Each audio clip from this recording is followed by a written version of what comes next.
of India closer together. Possibly facilitate other parties also merging in the Congress to strengthen the opposition. And he played a pivotal role in this. Also, like people steeped in politics always say... I'm sorry. We have been told we have to take a break at this moment completely. We're slipping into a very short break. We'll keep coming back with very, fantastic insights that we have at this moment. Stay tuned. We are coming back on this 360-degree coverage of the last election result day of 2024.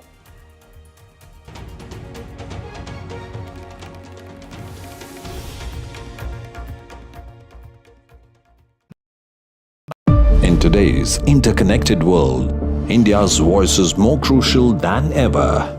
When India speaks, the world listens. At NDTV World, we are that voice, bringing you intelligent and insightful news from India and beyond. From geopolitics and diplomacy to economic shifts, migrations, tech disruptions, and the stories of our diaspora. We cover the news that shapes our global future. NDTV World, your new home for global news, is here.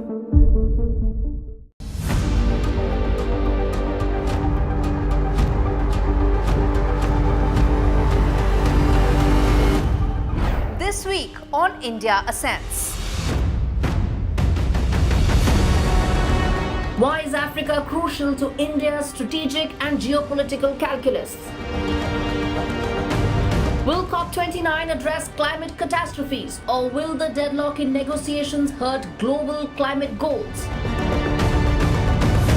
What does thaw in India-China ties mean for business and regional security? And big global voice on India Ascends this week, Ian Bremmer on Donald Trump 2.0. All this and more only on India Ascends with me, Gauri Dwivedi, at these timings on the NDTV network.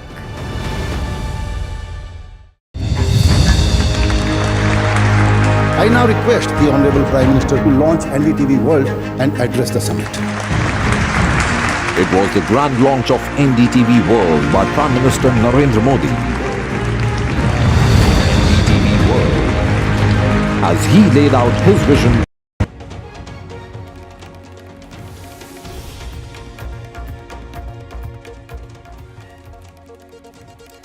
Good afternoon, everyone. The Mahayuti seems all poised for a comfortable victory. In fact, a sweep in the state of Maharashtra, a state that's known for being so restive. It's a state that has seen 3 chief ministers in the last 5 years and also 4 deputy chief ministers, multiple boards for symbols and name. But of course, there's some sense of clarity that's coming in now. The BJP out there putting on its best performance. Remember, Devendra Fadnavis, the first BJP chief minister of Maharashtra, is at the center of all of this celebration. Also because in Vidarbha, 62 seats, the BJP has put on a remarkable performance.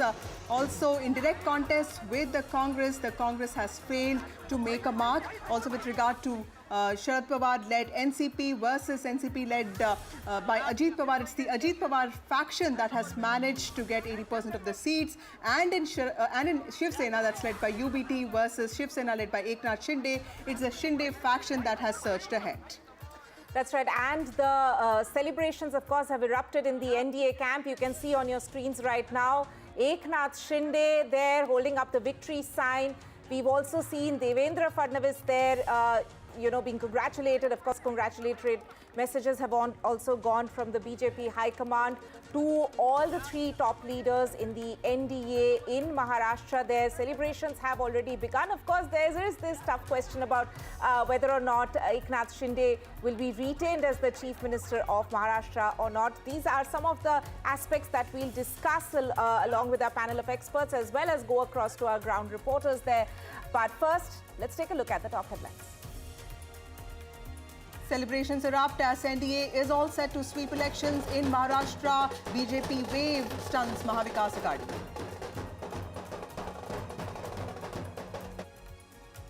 BJP's best ever show in Maharashtra, leading in about 124 seats out of the 149 seats that they contested in the state. Devendra Fadnavis, the ultimate comeback man in Maharashtra, stars in BJP's stunning show.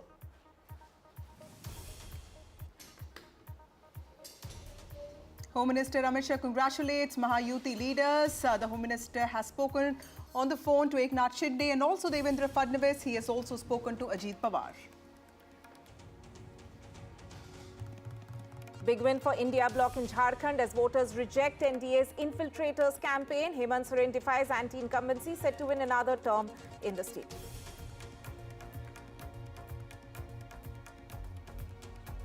Congress's Priyanka Gandhi on her way to win the Wayanad Bypoll leads by a margin of 3 lakh. Finally, all Gandhis in the parliament now.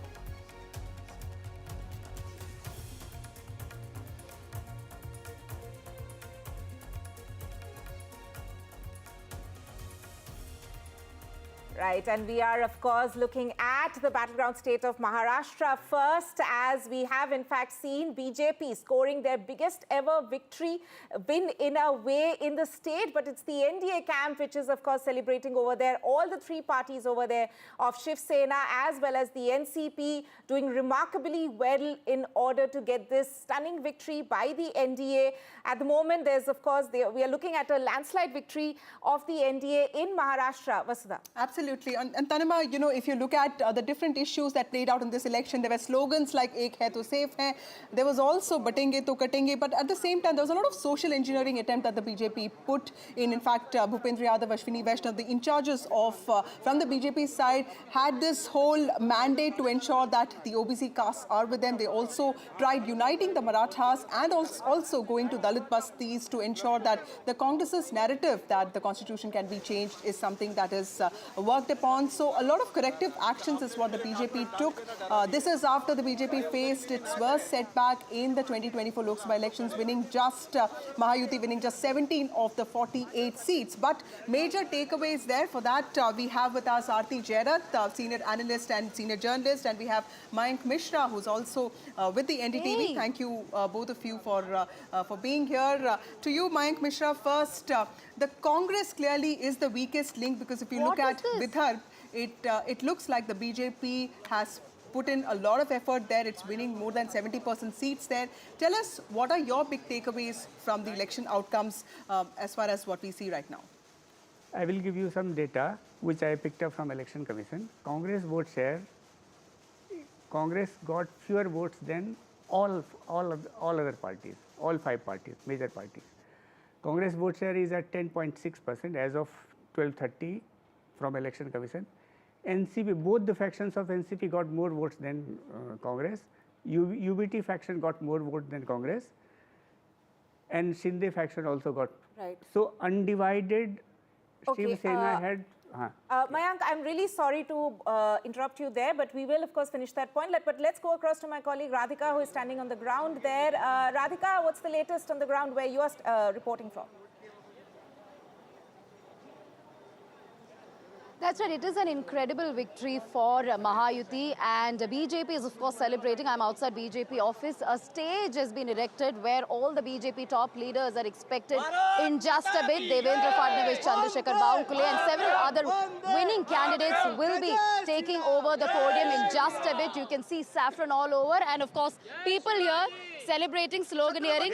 बताइए, नहीं बताइए आप आज की जो महाराष्ट्र की जो कामयाबी है, ये हर कार्यकर्ता ने मेहनत किया है, और महाराष्ट्र शासन में जो माझी बहन लाडकी योजना लाई, उस तरफ से बड़ी कामयाबी मिली, और महायुति का मुख्यमंत्री भी बनेगा।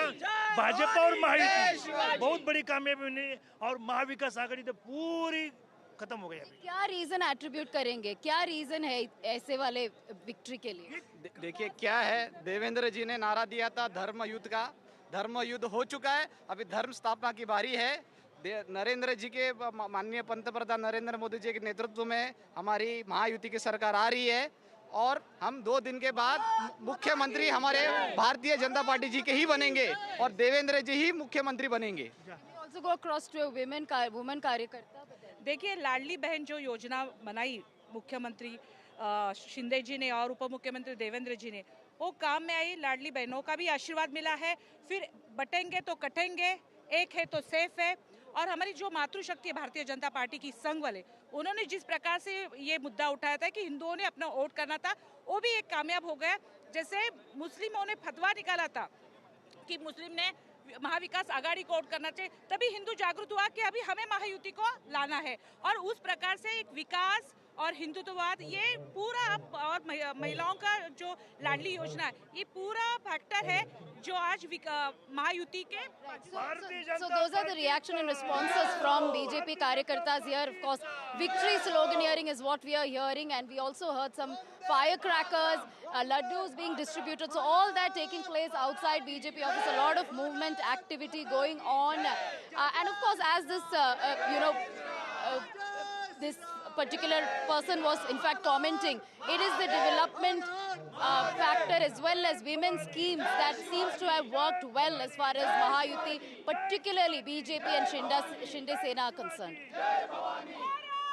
So Radhika outside the BJP office and reporting all those visuals there. Radhika, tell us, this is the best performance of the BJP when it comes to Maharashtra. And of course, the party is leading in more than 129 seats. Tell us what is the demand of the BJP workers? The Prime Minister is also expected in the BJP headquarters today evening. There will of course be a lot of meetings today. This is not something that the BJP will let go of, and there will be a lot of power play that we can see in the next few days.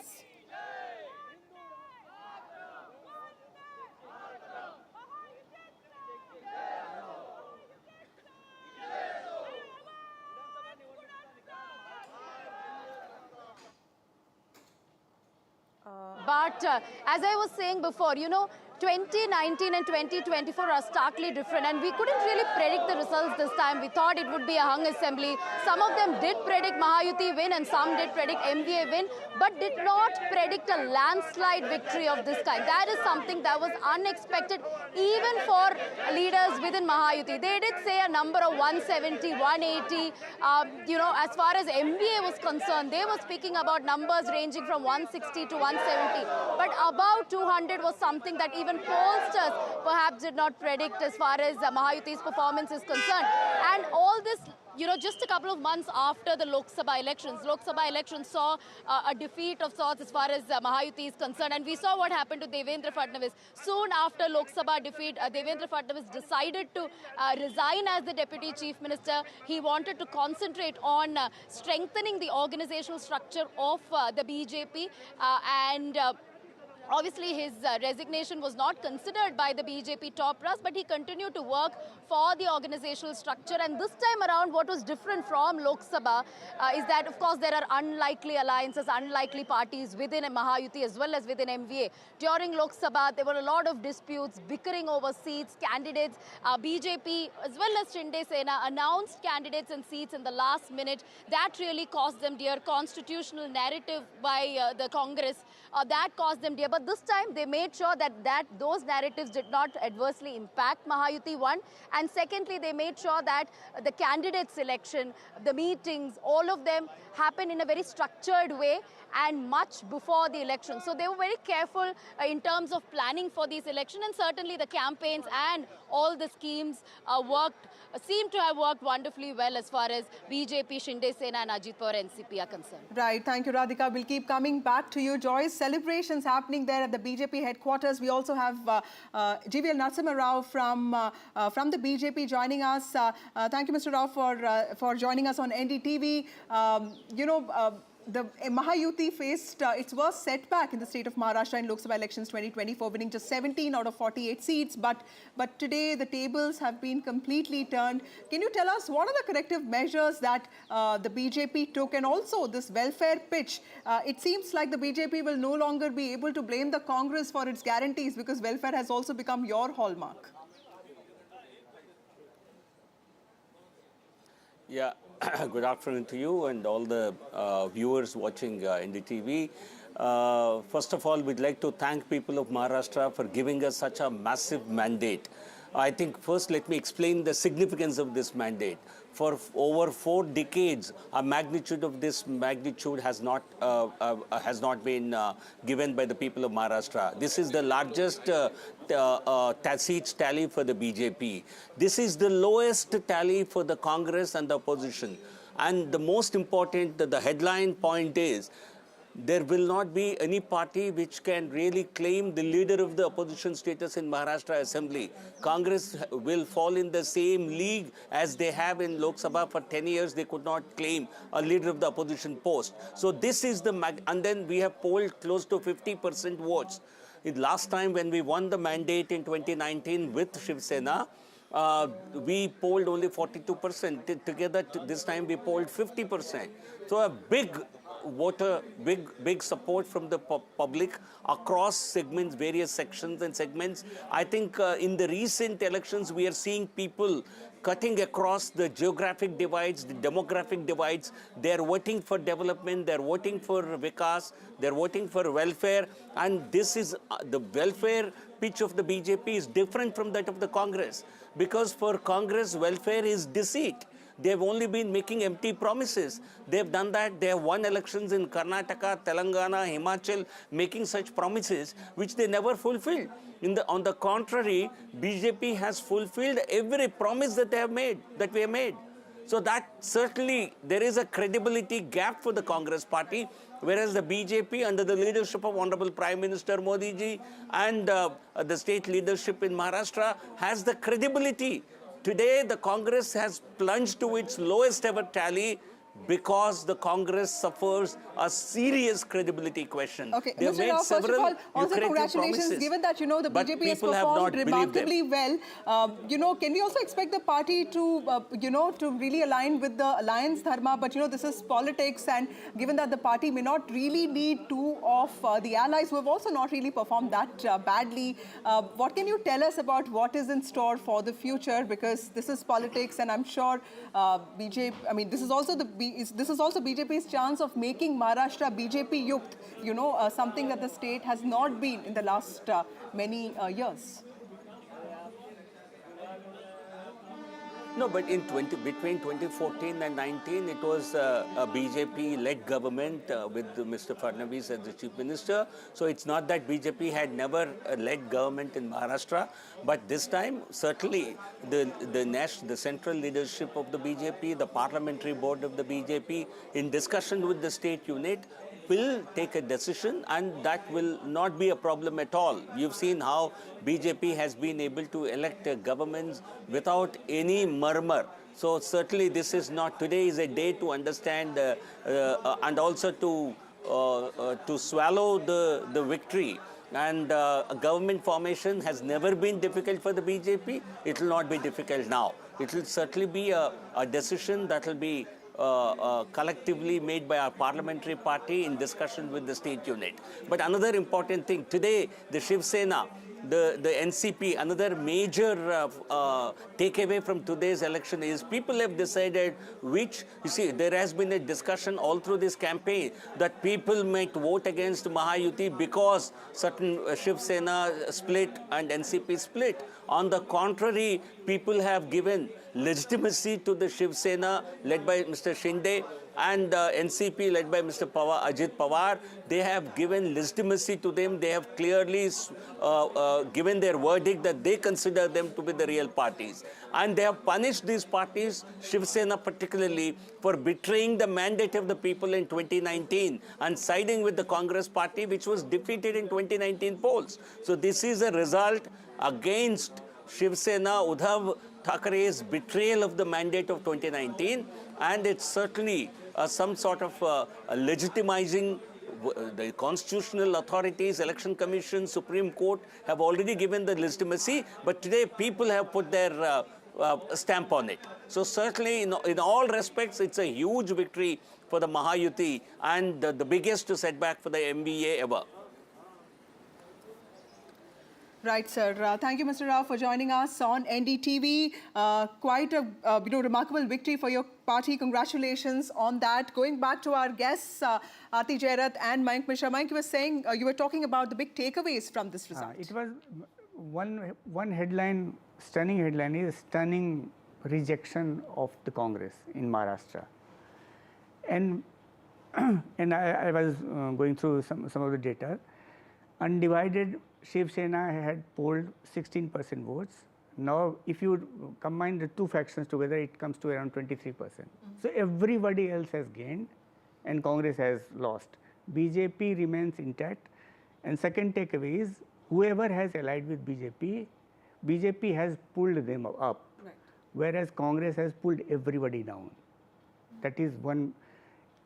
On Jharkhand, I would like to say it is Hemant Soren's victory, not India Bloc's victory. Okay. Hemant Soren has gained 4 percentage points in terms of vote share, which is huge in a multi-corner contest. Everybody else stays either at the same level or has gone down, except JMM in Jharkhand. So it is not India Bloc's victory in Jharkhand, it is Hemant Soren's victory, and it is rejection of Congress in Maharashtra and BJP lifting all its allies. The same thing happened in Kashmir with National Conference saying that, it was our victory and Congress's. Aarti Jairat, what would you say with the BJP actually surging ahead, registering this remarkable victory? Now what happens to Mr. Shinde and of course to Ajit Pawar? They have proved their utility because if you look at numbers, 53 seats, Sena versus Sena. UBT-led faction is leading in 14 and Shiv Sena led by Shinde is leading on 38, which means that Shinde has actually performed very well. He's the face of the welfare. He's the Maratha face of the Mahayuti. What do you think is going to happen in the next few days? So I think, well, there's really not very much time. The new government has to be in place by the 26th of November. So swearing in ceremony by 25th, I think. So they've got just 2 days in which to take the decision. Now, it depends on how the BJP decides to play this. Are they going to sort of settle for continuity, which was the mantra after the Lok Sabha elections, and coalition dharma, in which case, maybe Shinde will be the chief minister. Alternatively, they have several bargaining chips in their hands, actually. If you look at the numbers, they can form a government without Eknath Shinde, just, Ajit Pawar's faction and the BJP together. That's a bargaining chip, as far as Shinde is concerned. Secondly, they can also accommodate Shinde at the center. Like Shivraj Singh Chauhan in Madhya Pradesh, he was supposed to be the face of the Ladli Behna scheme, which is supposed to have won the BJP that election in Madhya Pradesh. Then they brought him to the center as the agriculture minister and gave him several other important, jobs. So they could accommodate Shinde here and make Devendra Fadnavis, the chief minister, because the BJP's tally is no question. It is the highest, their strike rate is the best. And while the allies played their part, I think he's right. It is the BJP that pulled the allies, up. Yes. So, that has to be acknowledged in some way. So, I think the decision really will rest partially on what Amit Shah and Narendra Modi decide. Amit Shah particularly because he's been so deeply involved in the Maharashtra elections. And I think also on inputs from the RSS, which behind the scenes has played a fairly crucial role on the ground, to help the BJP, with this Samvidhan Yojana that they started, which was basically to counter the Lok Sabha campaign of the MVA, that these people were against the constitution and they'll take away your reservation and so on. So, but, as I said, they don't have much time. So, we will see a decision very soon. So, hopefully none of those midnight dramas that we saw last time. And the results are also interesting because, the satraps or regional leaders seem to have really done well regardless of, whichever party they come from. Although most of them are from the BJP or Shinde-led Shiv Sena. And Jayant Patil, who is from NCP-CP, one of those tallest leaders. Dilip Valse Patil, somebody who worked very closely with Sharad Pawar. And Sharad Pawar, emotively campaigned against him. He is winning this time from Ammegaon. So clearly, a lot of it is also... Right, sorry to interrupt there, but I believe we have Mr. Prakash Javadekar who has joined us, senior BJP leader and former union minister who is joining us live directly on the broadcast there. Mr. Javadekar, thank you so much for speaking to us here on NDTV. The big question, of course, congratulations, of course, on the decisive victory that BJP is seeing in Maharashtra and, of course, the NDA alliance in total. But everyone has that big question up now, like whether or not there's going to be a change as far as the chief minister is concerned of Maharashtra. Devendra Fadnavis is being seen as the comeback man. He is actually the person who has led the party from the front in the state, and whether or not he's going to be awarded with the top post in the state. That is the question on everyone's mind. So what would you say, what is your first reaction to this? See, this is not the correct analogy. I will tell you, in 14, BJP was the single largest party and ruled for 5 years under Devendra Fadnavis on its own. Shiv Sena backed it. Then, in 19, Shiv Sena and BJP were in alliance, and people gave the same mandate, very good mandate. But Shiv Sena wanted chief ministership, so they went with the enemies of the alliance, and now they are repenting. They must repent, because people punish such acts. And what people have, now this is the third consecutive victory in a way, I will say. What people have seen that in 5 years they have seen 2 chief ministers, Uddhav Thackeray and Eknath Shinde. It is exactly negative and positive. So negative was Uddhav Thackeray's when there was no development, when all the developments were stopped, and now is development and welfare both. That is very important. And one factor I must tell you, people remind it. People, Shiv Sena earlier in 19 ditched the people's verdict. So people have punished. That is the simple thing. Right. I mean, of course, that is, we have heard Mr. GVL Narasimha Rao also before you talk about the fact that this is, of course, the entire alliance which has come together to deliver this sort of a win in the state. But there's, of course, a lot of curiosity around the question of the top post in the state, Vasudha, as we have in fact seen, that it is the best ever show that BJP has put up in Maharashtra by far. Right. Mr. Javadekar, also one question for you, sir. There was a lot of emphasis on Karyakarta ka josh ya morale, you know, because there was a belief, there was an understanding that in 2024 Lok Sabha elections, a lot of Karyakartas, a lot of workers, in fact, also those with the RSS did not really come out. That also led to the kind of results that we saw. What did you change with respect to working with party? Because this time all BJP leaders were very clear that though Eknath Shinde was being projected as the leader of the alliance, it was very clear that that's something that will be decided later. Was that also a strategy to ensure that every party brings out its supporters and workers in huge strength? Strategy apart, but fact is that BJP is a 24/7 party. I have come to Delhi just to attend the yesterday's meeting, which is about organizational elections. We don't stop. And therefore, after Lok Sabha, from the very next day, Maharashtra Karyakartas, leaders and everybody started working hard, understanding what has gone wrong somewhere, and we found out many things, and many things were corrected also, and that is how things happen. People who are ready to think and learn always make progress, and people like Sanjay Raut who are never are ready to think again, introspect, or accept the mandate, will always be on the wrong side of the things. Thank you for joining us on this very important day. Also, congratulations on your party's victory. Also, apart from Maharashtra and Jharkhand, there were 42 bypolls that were held across the country. We will take you to one of them. Gurpreet joins us. Gurpreet, important bypolls that took place in Punjab, specifically the prestige seat of Gidarbaha, which saw the battle between Amrita Waring, the wife of Raja Waring, the state president of the Congress party, versus Manpreet Badal, the former finance minister of Punjab. He had actually taken a break of sorts from politics, and this is a comeback of sorts. Tell us what is happening there and also the significance of these bypolls.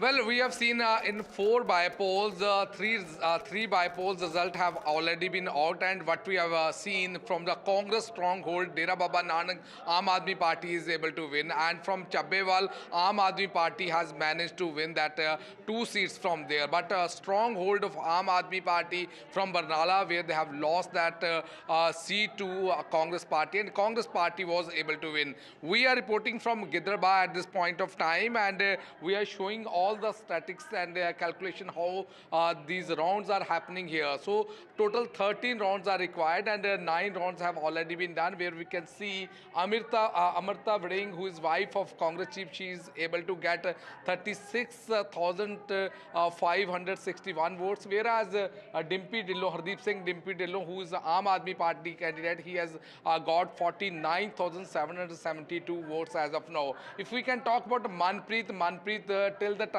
9th round, he is able to win only 10,245 votes. And if we can talk about the margin, we can see 13,211 margin here in Giderba, and this counting is already underway. It's a 9th round which has just been finished, but as of now, we know this is the prestige battle here in Giderba. One side we have seen the former finance minister Manpreet Badal, he was contesting from the BJP, whereas from Congress we have seen Congress chief's wife Amrita Vring, she is contesting from here, and Amrinder Singh Raja Vring was able to win this election multiple times, 3 times from the same constituency, but this time we have seen there is a lot of anti-incumbency against him, and Hardeep Dillo, who has just joined from Akali Dal to Aam Aadmi Party, he is able to manage to win, and so far we are seeing these trends. We have seen he is leading from this Giderba. So in Punjab, if we can talk about overall bypolls elections, we have seen Aam Aadmi Party has already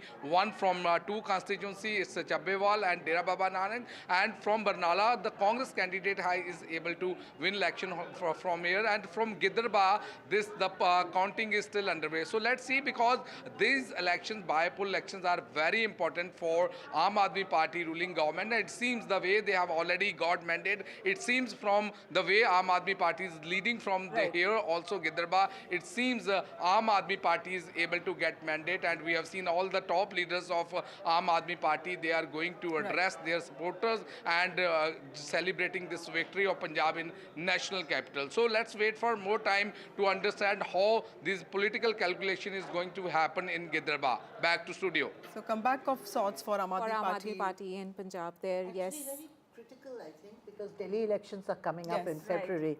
So, you know, if they win 3 of the 4 seats, it's going to be a big morale booster for Aam Aadmi Party, which is pretty much down in the dumps after all its top leaders have gone behind bars. And I can notice one more trend. After 2019, BJP lost votes and seats in all assembly elections, most assembly elections. Now, this time there has been a trend reversal of sorts. In Haryana, we saw BJP making a comeback, in huge comeback in Maharashtra, and BJP did not do so badly in Jharkhand. And now Aam Aadmi Party reversing its Lok Sabha. So we used to think that BJP performs very well only in Lok Sabha elections, and that trend is getting reversed because they're performing better in assembly polls. Also, let's go across to Ratnadeep, my colleague. Ratnadeep, tell us about these important bypolls that took place in the state of Assam. 5 bypolls. Himanta Biswa Sharma found time to campaign despite being the Jharkhand in charge, and also the importance of Gaurav Gogoi, the significance of these bypolls with respect to the kind of prestige that is attached to both Mr. Sharma and also to Mr. Gogoi. That's right. In fact, as we speak, the counting is underway. There were 5 seats for which bypolls have taken place, of which in the assembly elections of Assam, 4 were with the BJP and allies and 1 with Congress. And that 1 seat is Samaguri, where in the run-up to the polls, we saw massive pre-poll violence. There was death of 1 person. And Samaguri is a seat, remember, which is a strong hold of the Congress since 2001. Congress has never lost there. Congress heavyweight Rakibul Hussain, a former minister, this time chose to contest the Lok Sabha election and won with one of the highest margin in the country. And this time in the Bypolls, his son Tanzil Hussain is making his electoral debut. He is just 26-year-old, and at this moment till round 4, Tanzil Hussain was leading with about 4,000 votes. But from round 8 onwards, the BJP candidate is closing on that gap. Remember, BJP has tried a lot in terms of the campaign to try to win this seat, which is a Muslim majority seat in Assam, Congress stronghold. In the other seat, Bihali, where Gaurav Gogoi had campaigned for Congress has actually lost that seat. BJP has been able to retain that seat. So that has been a setback for Gaurav Gogoi, who is seen now as the emerging face of Congress in Assam.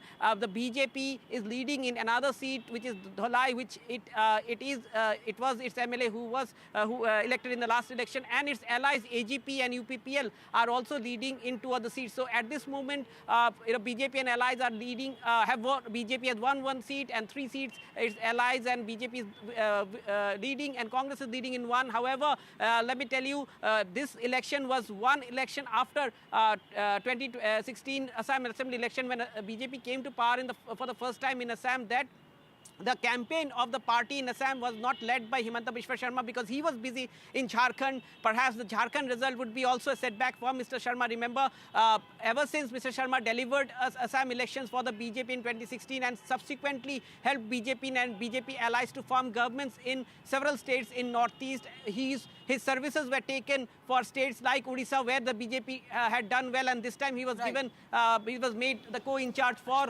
Jharkhand, where the BJP, however, could not, as of now, is trailing. So this might be a setback for Mr. Sharma. But having said that, there is good news in neighboring Meghalaya, where Chief Minister Conrad Sangma's wife, Mehtab Chandi Sangma, who made her electoral debut in the by-election in Gambagre seat, she has won her seat. So this is going to be a good news for the ruling NPP in Meghalaya. Right. Ratnadeep there, thank you so much for joining us with that update of the Northeast Bypolls, the Bypolls which are taking place in Assam and Meghalaya there. Thank you so much for joining us. I'm also being joined by Mr. Arshpreet Karyal of the Congress Party. Mr. Karyal, thank you so much for joining us here on the broadcast on NDTV. Even till yesterday, there were murmurs being made by several people from your party that Congress would be leading the MVA in terms if they get a favorable result in the Maharashtra elections today.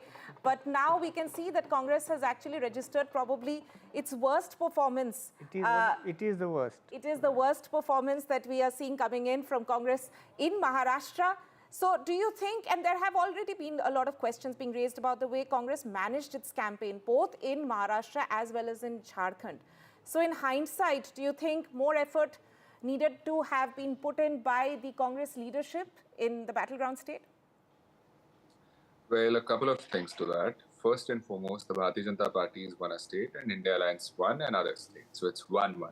Let's see it for what it is. Number 2, the Bharatiya Janata Party has registered Guinness Book of World Records record as in the maximum number of malpractices have been witnessed in this election. We all saw how the General Secretary of the Bharatiya Janata Party, if there's a BJP spokesperson here, he should tell us, was Mr. Vinod Tavade caught on camera influencing votes, distributing money, or was he not? Number 2, the Operation Lotuses that have taken place under the BJP regime, everybody's witnessed that. Number 3, the misusage of the agencies, whether it be the IT, the ED, the CBI. We've all seen how the arm twisting happened and how all the complaints that went vis-a-vis the violation of the Model Code of Conduct, all of them went unaddressed. We did not get any substantial action taken against any BJP leaders that were violating it. And these things have been caught on camera. Despite that, there's been no action, number 1. Number 2, it's very important for the Bharatiya Janata Party, if there's a BJP spokesperson to tell, could you please enlist 5 things that the BJP has done in the last couple of years, the Mahayuti has done in the last couple of years in Maharashtra? 5 things they could not tell. I've been asking spokespersons of the BJP and they could not enlist 5 things. And number 2, Arshpreet, now that they have back-to-back defeats both in Haryana, then Maharashtra, and of course even in Punjab, which is where you come from, it's the Aam Aadmi Party that's surging ahead in 3 seats. Congress, of course, is leading in 1. Don't you think all of this is, in a way, sort of really problematic for the party and for its workers? Not really. See, winning and losing is a part and parcel of the game. What matters is the people's work should be done. And the question here is, will the 15 lakhs be given? Will the 2 crore jobs a year that the BJP promised would be given? Will the doubling of farmers' income by 2022, which was supposed to happen 2 years ago, will happen now? Will the inflation decrease? The diesel, petrol, dal, dahi, doodh, paneer and whatnot, will the prices come down? Will the rupee be better as compared to the value it has against the dollar? All these things are what is what matters to the people of India. Winning and losing of a political party is irrelevant to the people. They want their work done. They want to be able to sustain themselves. They want good governance, and the BJP has not been able to do that. And the question is, now that you have won this, now that you've won Maharashtra, will you be doing the promises you made a couple of years ago? Because you made new promises. Number two, you talked of Haryana. In Haryana, the vote percentage was 39%. And if the Bharatiya Janata Party had won Haryana, at the same time, India Alliance had won Jammu and Kashmir. If this time the Bharatiya Janata Party has won Maharashtra, India Alliance has won Jharkhand. And in the other states, the Bypolls, we have swept Karnataka Bypolls. Everybody's seen that. We have swept it. And the BJP's questions, the allegation that they were leveling against our government, all of them have gone out of the window. And very soon you will see that the other seats, the other Bypolls where we have either won or where we are leading, the Congress party will make a significant development in all the other Bypolls which are happening. In totality, if we were to talk of the results in Maharashtra, in Assam, we have won 1. In Gujarat, 1. Karnataka, 3. Kerala, 1 with a massive lead. Lakhs. There's a margin and there's a difference of lakhs of votes. In Punjab, there's 1. In Rajasthan, there's 1. In Jharkhand, there's 15.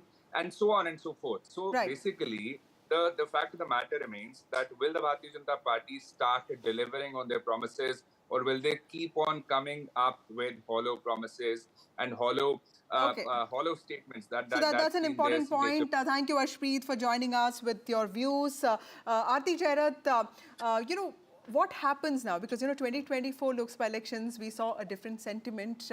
But now, clearly, that blemish of 2024 is going to be forgotten because that will be seen as an aberration. It's the Haryana mood, it's the Maharashtra mood that is going to be there. That's going to be projected by the BJP as mood of the nation. Also, what explains this massive victories? I saw this in Gujarat, 156 seats. We've seen that in UP in the past, not this time, of course, and then Haryana and now this. So what explains, so many people voting for one party? Well, if we look at the strategy of the BJP in the Lok Sabha polls and the strategy they adopted both for Haryana and Maharashtra, the Lok Sabha polls were all about one man. He actually led the show and nobody else was given any kind of space. In fact, Yogi Adityanath's big complaint was that he was not given a say in the polls in UP, which is why the BJP did so badly in UP. This time, the BJP went back to its roots, which is letting local leaders, take front stage. This is what the BJP has always been about. The old Vajpayee-Advani BJP was about nurturing and letting local leaders flourish. All the people you see today, starting with Narendra Modi, whether it was Vasundhara Raje, Shivraj Singh Chauhan, Sushma Swaraj, Arun Jaitley, they just, they nurtured and developed younger leaders, local leaders, and that was the party's biggest strength. I think it kind of lost its way somehow during the Lok Sabha elections, and I think it is now going back to its roots. And, if you saw that in the Maharashtra elections, both Modi and Shah didn't address as many rallies as they used to. In Haryana also the same thing. So they forefronted their local leaders, and I think that really helped, which is probably why this time they're doing better in local elections rather than earlier when they used to win the national elections, but they didn't do so well in local elections. So that is the beauty of BJP. Yeah. Despite being the incumbent for 10 years, successful people are expected to be least flexible. But BJP is most flexible party we have known in years. They always change their strategy. Whereas in the case of Congress, and we heard the spokesperson, they blame everybody except themselves. Same agencies worked in Maharashtra, same agencies worked in Jharkhand and elsewhere, in Wayanad also. And we have different outcomes. Why can't they understand that people have rejected them in some places, they have accepted them because of different issues altogether. So brushing everything under one carpet and saying ki agencies are to be blamed. This is. But you know, again, to go back to this issue of local leaders, the only place where the Congress is doing well actually is Karnataka, where you know they're winning 2 of the 3 bypolls, and that's because that's one state where they still have strong local leaders. An organization. And an organization. You know, everywhere else, I mean, Maharashtra, for instance, they've lost everybody. Either they have passed on because they were too old, or people like Ashok Chavan have left, you know, and they don't have local leaders left. So, I mean, I think really the BJP, Congress needs to learn some lessons from the BJP about the flexibility, adaptability, you know, reading the mood on the ground, and, you know, when necessary, push your local leaders forward, when necessary, push your national leaders forward. Ma'am, on that aspect of local leaders being at the forefront, you know, another important thing which is of course coming out is the legacy war that everyone was talking about. You know, how Uddhav and Sharad Pawar had the sympathy wave in their favor in the Lok Sabha elections, and the tables seem to have turned this time around. So in terms of these 2 big political stalwarts in Maharashtra, this mandate, what would it mean for their future career? Well, you know, I mean, honestly, for me, the biggest shock in Maharashtra is not the poor performance of the Congress, because I really wasn't expecting the Congress to perform well, you know, when challenged by the BJP. For me, the really big story is Sharad Pawar's complete eclipse in these elections. In his home turf of Western Maharashtra, you know, his nephew's party, breakaway party, has done better than him. This, I mean, he has dominated Maharashtra politics for 4 decades. You know, for me, this is, and he had said this is his last election. So it's his eclipse, and maybe the eclipse of the NCP, because I really don't know who can take his legacy forward now that, you know, Ajit Pawar seems to be in the driver's seat as far as NCP is concerned. So, yeah, I mean, this is the most shocking story. And, you know, it's also very, it'll have an impact on the India alliance, because, you know, Sharad Pawar was a major strategist for India through the Lok Sabha polls. Now with his eclipse and his failing health and his age and everything, I mean, they don't really have anybody left anymore to, you know, do a kind of national strategy for them. Asif Bamla of the BJP also joins us. Asif, when it comes to, Asif, first of all, thank you so much for joining us. Also, congratulations. I was Thank you. It's a good day for us. Yes, I was looking. Thank you to all the media people as well for, you know, bearing us at many times of challenges as well. Thank you. Okay, sir, I was looking at some numbers, but before that, tell me, is Devendra Fadnavis becoming the chief minister, or is it going to be Eknath Shinde? Well अभी थोड़ा सा suspense भी रखना चाहिए ना. अभी सारी बातें आप लोग को अभी बोल देंगे तो क्या फिर आप लोग हमें बुलाना ही बंद कर दोगे. But in all possibilities, it looks like he's on the driving seat. And it's not that he's on the driving seat now. He was always on the driving seat. I mean, if you know, in the last time, in the last time we got the mandate for 5 years. But apparently हमारे पीठ में खंजर घोंपा गया था और उन्होंने जाकर अपना अलायंस तैयार किया. 2.5 साल, all the progress of the state, all the infrastructure projects, all were pushed to the back burner just to show Devendra ji down. And of course, after 2.5 years, when they themselves, being in the ruling, their own people left them and went away. And they preferred to join us not being in power. And when we came in power, we got the trail back. But then again, after that, Lok Sabha came. And after Lok Sabha's victory, they saw no end to themselves. And to an extent that they were so trumpet about the fact, although देखिए क्या झूठ ज़्यादा टिकता नहीं है. आपने संविधान की बात की, वही किताब जिसके अंदर पन्नों में कोई संविधान के बारे में जानकारी नहीं, आप वो दिखाते रहे, मराठा आरक्षण बरगलाते रहे आप. तो ये चीजें जो है उस समय उन्हें बहुत फायदा हुआ. Except that we, in all humility, we accepted our defeat.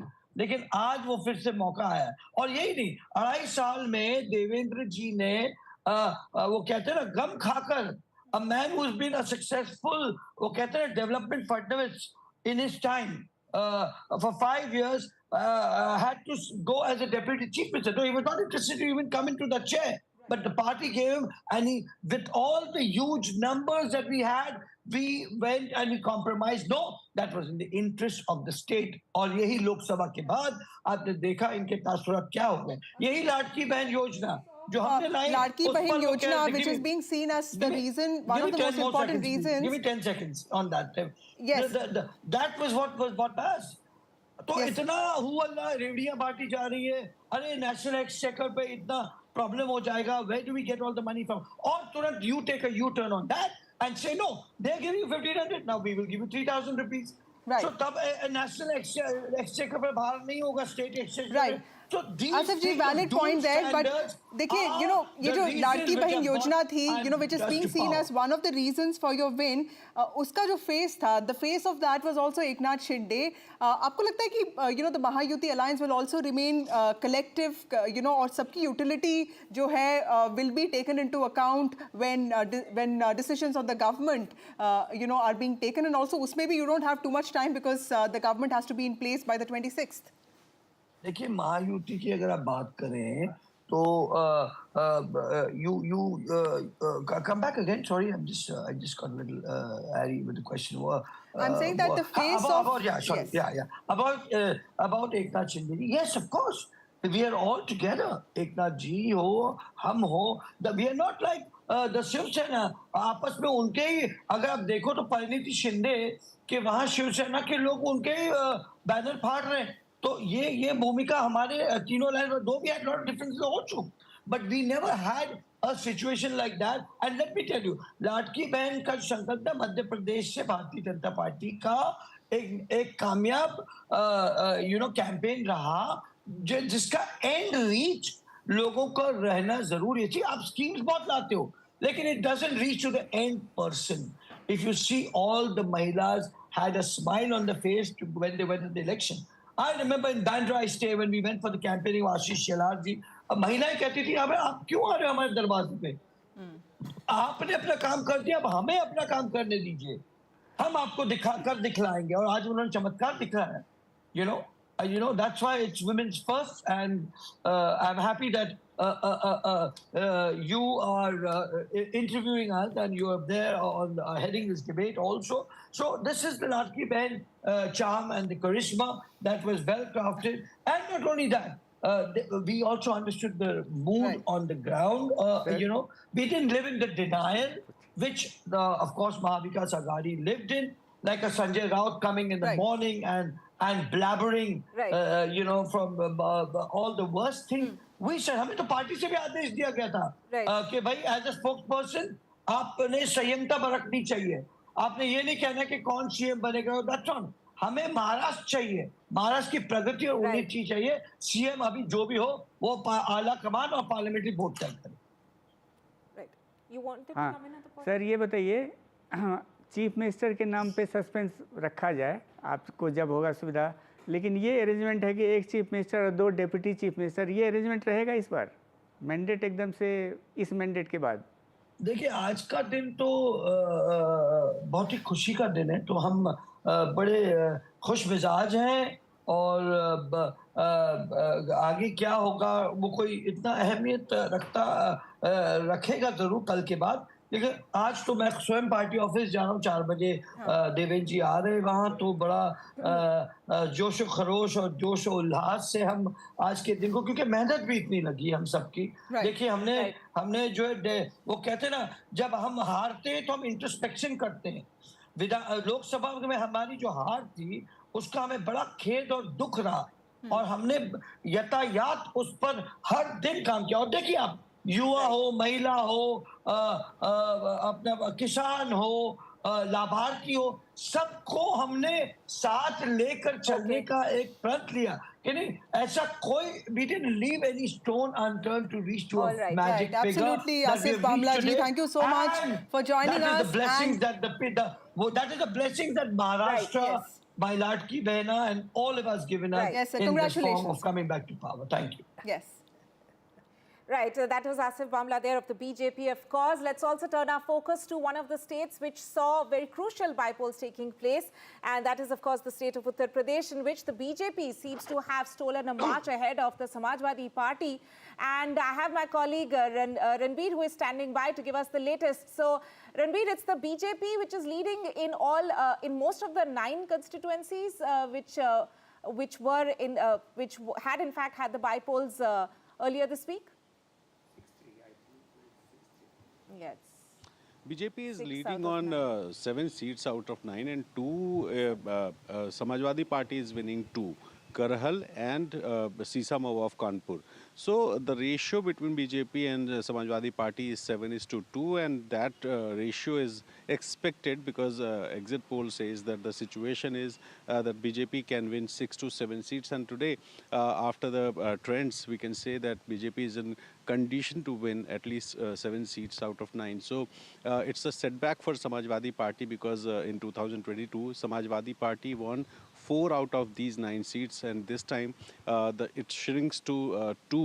So the number, one is Karhal, from where Akhilesh Yadav was MLA in 2022, but now it's time for Tej Pratap Yadav, who is winning from Karhal seat, and another one is Sisamawa of Kanpur, where Naseem Solanki, she has almost won that seat by around 8,500 votes. And rest of the 7 seats, including Ghaziabad, Khair, Kundarki. And the most interesting one is Kundarki because at least 65% voters are Muslim community, and BJP is winning that seat by at least margin of more than 90,000. So that is very interesting seat. And if we talk about Majhwa, if we talk about Katehri, if we talk about Phulpur, all these seats, BJP is in a condition to win these seats. So the ratio between BJP and Samajwadi Party is 7:2, and that's a setback for obviously for Samajwadi Party. So the bypolls of UP being seen as a semi-finals before the 2027 assembly polls, also seen as a test of the sentiment that existed in UP, where the BJP faced a setback in 2024 Lok Sabha elections, to know if that sentiment actually existed, because that's when Sapa Samajwadi Party got 39 seats, reducing the BJP to 31 seats, so clearly 27 seats. So clearly this was an important set of elections. Also in Maharashtra, like we know, while the BJP and the Mahayuti focused a lot on micromanagement, there was also a trend. There were also many leaders, top leaders, addressing public rallies in various parts of the states, very strategically designed program in which what we understand is that the Prime Minister Narendra Modi addressed around 11 rallies, and in which the strike rate has been 82, which is where the Mahayuti has won about 9 out of 11 seats that he addressed. And so the strike rate is around 82%. For Rahul Gandhi, he addressed around 7 rallies in which the Maha Vikas Aghadi has won 1 seat, which means the strike rate is around 14%. Right. And let's also take a look at other leaders there. JP Nadda there's 3 out of 3, which means in all the areas that he campaigned, BJP has in fact won all the 3 seats where JP Nadda campaigned, the BJP president there. Also, let's take a look at Amit Shah's strike rate, 93%, which means out of the 15 seats, the regions that Amit Shah campaigned, BJP has managed to win 14 out of those 15 seats. And Amit Shah was the BJP leader who addressed the maximum rallies because he had taken this as a personal project for himself, both Haryana and Maharashtra. Yeah, let's shift focus away from the BJP leaders. If we look at the MVA and its performance in Maharashtra, Priyanka Gandhi, out of the 5 seats, the regions where Priyanka Gandhi had in fact campaigned, Congress has managed to win 2 out of those 5 seats, the strike rate of 40%. In fact, her last rally was in Vidarbha, which is where the Congress has performed the worst. Ajit Pawar, Deputy Chief Minister of Maharashtra, he addressed around 36 rallies. In fact, that was, credited to him because he visited apparently every village in the sugar belt bastions, and that the strike rate has come to 67%. In some ways, also responsible to the 31 seats that his party is leading out of the 41 direct contest with his uncle's party. That's right. So interesting data there.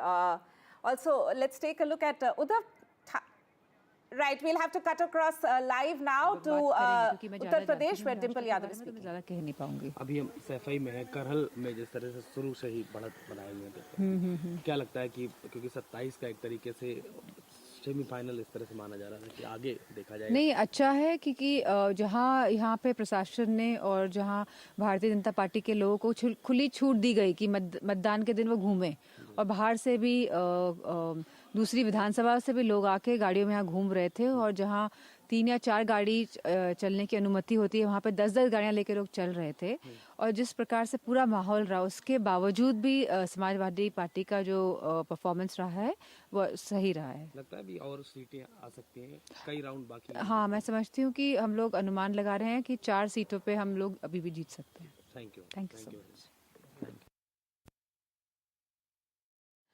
Right, so Dimple Yadav there alleging that the BJP had a free hand. In fact, also suggesting that it's the UP police's role that was instrumental in BJP actually leading in 7 out of 9 seats. Remember, 5 of those seats were won by the Samajwadi Party earlier. Those are details about the bypolls that were held across the country. But of course, all eyes are on Maharashtra and Jharkhand, even as Mahayuti in Maharashtra is all poised for a comfortable victory, a sweep, never seen sweep before in the state of Maharashtra, even as Hemant Soren is all likely to come back as the Chief Minister of Jharkhand. Right, and at this moment we'll head into a short break, but Ankit Tyagi coming up on the other side. Stay tuned.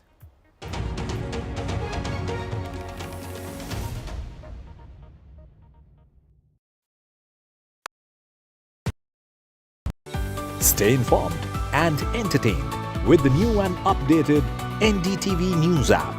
You can watch all our channels live, listen to podcasts, read breaking and exclusive news from around the world and more. Download the NDTV app today and get access to the best journalism and storytelling on your smartphone or tablet. The NDTV app. News that matters to you. NDTV proudly upholds its legacy of trust and credibility. According to the prestigious Reuters Institute's Digital News Report 2024, NDTV is the top-most news platform in the country. Number 1 in both online and offline reach in India. Beating all its competition, NDTV stands for trust. Hello and welcome to India Sense, where I speak with global opinion makers. The United States has made a strategic decision over the last 20 years to move closer to India. So a $7 trillion economy seems a perfectly conceivable number. If you want to be a national party, it's that you sort of accept the way the world is rather than want to endlessly hark back to how it was. Modi is promoting the digitization of the economy, which is accelerating growth in the country. It's a web of frauds, calls, luring emails, threatening messages. Cyber frauds have cast their net wide and everyone is at risk. We track the victims, their horror stories as they get conned online, extorted and robbed of their hard-earned money. How to identify a cyber fraud and how to stay cyber safe. What are your options?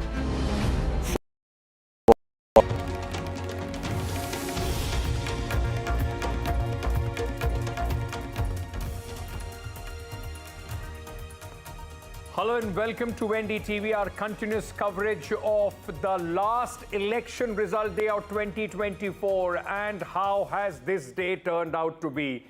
A massive landslide, something that we have not seen in Maharashtra probably since 1995.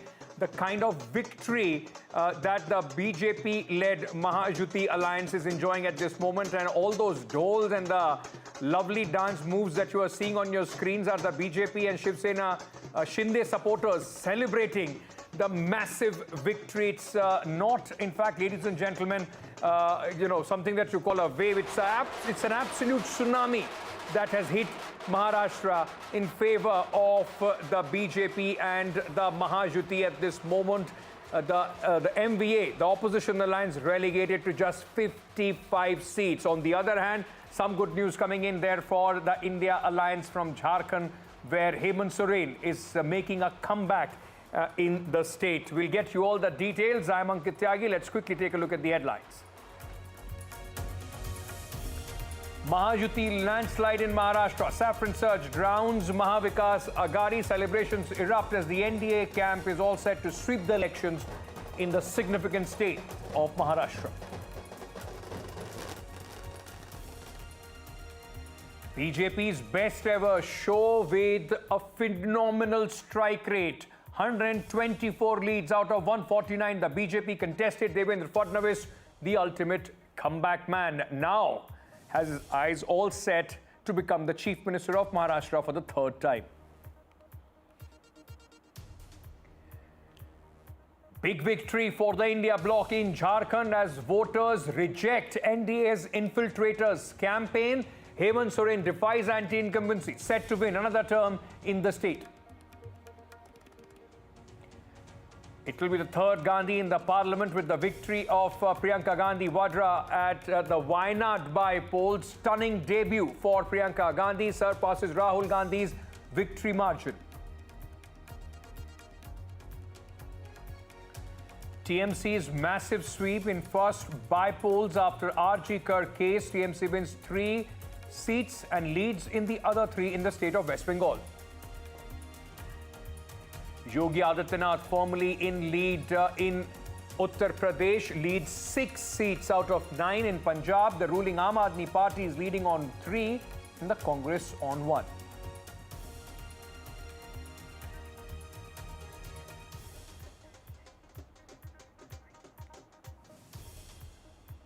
Ladies and gentlemen, the most significant state of Maharashtra has fallen to the BJP. The incumbents are coming back, and with this, a lot of questions that were being asked about who's the real Shiv Sena, who's the real NCP, probably these elections have answered those questions. But what a turnaround has this been in the state of Maharashtra in just 5 months, from 2024 Lok Sabha election, where the BJP was stunned by the margin of the victory of the opposition alliance and possibly went back to the drawing board. And then, of course, the Ladki Behan Yojana coming in and making sure that the Bharatiya Janata Party is home in style, romping home in style, with Devendra Fadnavis now, in fact, eyeing a third term as the Chief Minister. I mean, these visuals are of celebrations across, in fact, in the state of Maharashtra, where the BJP has won, even in areas where the Bharatiya Janata Party traditionally found itself on a weaker wicket. Marathwada, Vidarbha, the Bharatiya Janata Party, which was absolutely clean bowled in the 2024 elections of Lok Sabha, has made a stunning comeback. And one of the big winners is the man of the moment at this moment, the man that you see on your screens, Eknath Shinde, the, in fact, Chief Minister. He has won and possibly has answered a lot of questions about his legitimacy and his claim as far as the Shiv Sena is concerned. Let me very quickly go across to my colleague Radhika, who is joining us at this moment. There is, we'll also talk about the Bypolls and also the state of Jharkhand. The solace there coming in for the India alliance in the state of Jharkhand, where Hemant Soren is making a comeback. Prabhakar is joining us from there. Radhika, coming to you. Celebrations have just begun. It is going to be a long day of celebrations for the Bharatiya Janata Party.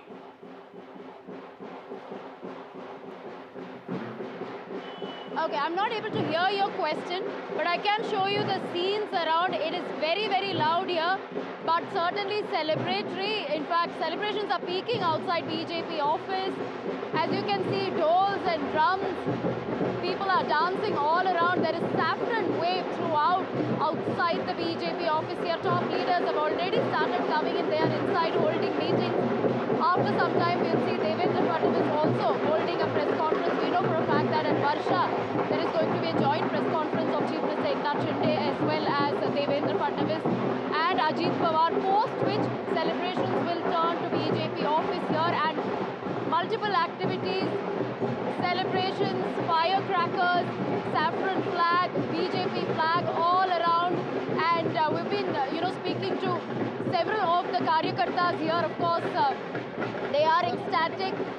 Several candidates, leaders have already started coming here. Winning candidates will also be felicitated in a bit. I have some women कार्यकर्ताs here. Ma'am, आप बताइए victory के बारे में इतना expect किया था ऐसे margin victory? हम लोगों ने तो एक्सपेक्ट किया था, हमें पता था कि लाड़की बहन हमें साथ देगी और ज़रूर साथ देगी। लाड़की बहन योजना ने बहुत अच्छा काम किया है और हम आगे भी सपोर्ट करेंगे उनको, इसलिए हमें उन्होंने सपोर्ट किया है इस पर। क्या factors, what factors work for BJP? बटेंगे तो कटेंगे मुद्दा और लाड़की बहन दोनों ने कमाल कर दिया है। बटेंगे तो कटेंगे campaign as well as लाड़की बहन, that's what has worked for the BJP, is what these कार्यकर्ता are telling us. But you know, a lot of factors did work. We know for a fact that post Lok Sabha defeat, BJP had been very careful in terms of projecting itself as a party, in terms of projecting itself as a coalition, alliance in itself. We saw all kinds of schemes being launched, not just Ladki Behan, but multiple other schemes for youth, farmers, senior citizens. And then, of course, the campaigns such as Ek Hai To Safe Hai and so on. Besides that, the development projects, we know for a fact that over the last 6 months especially, there have been multiple infrastructure development projects in Thane, Konkan, especially in Mumbai, be it the coastal road, be it metro.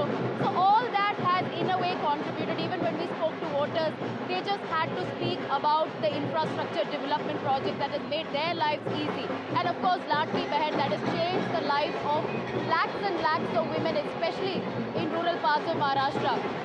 I'm not able to hear you clearly at all. It's very, very loud here.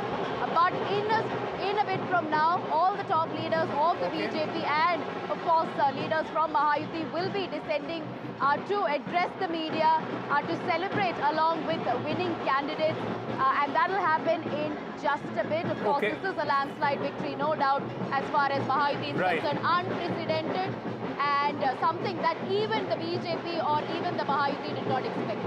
Absolutely, it's beyond expectations of many. The margin of this victory, 227 plays 56 of the Maha Vikas Aghadi for the Mahayuti.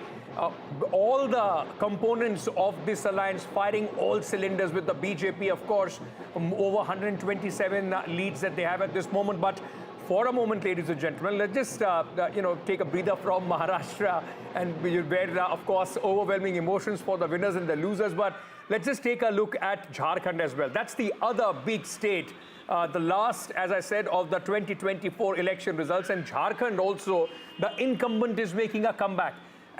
Here also, what we are seeing out of 81, 55.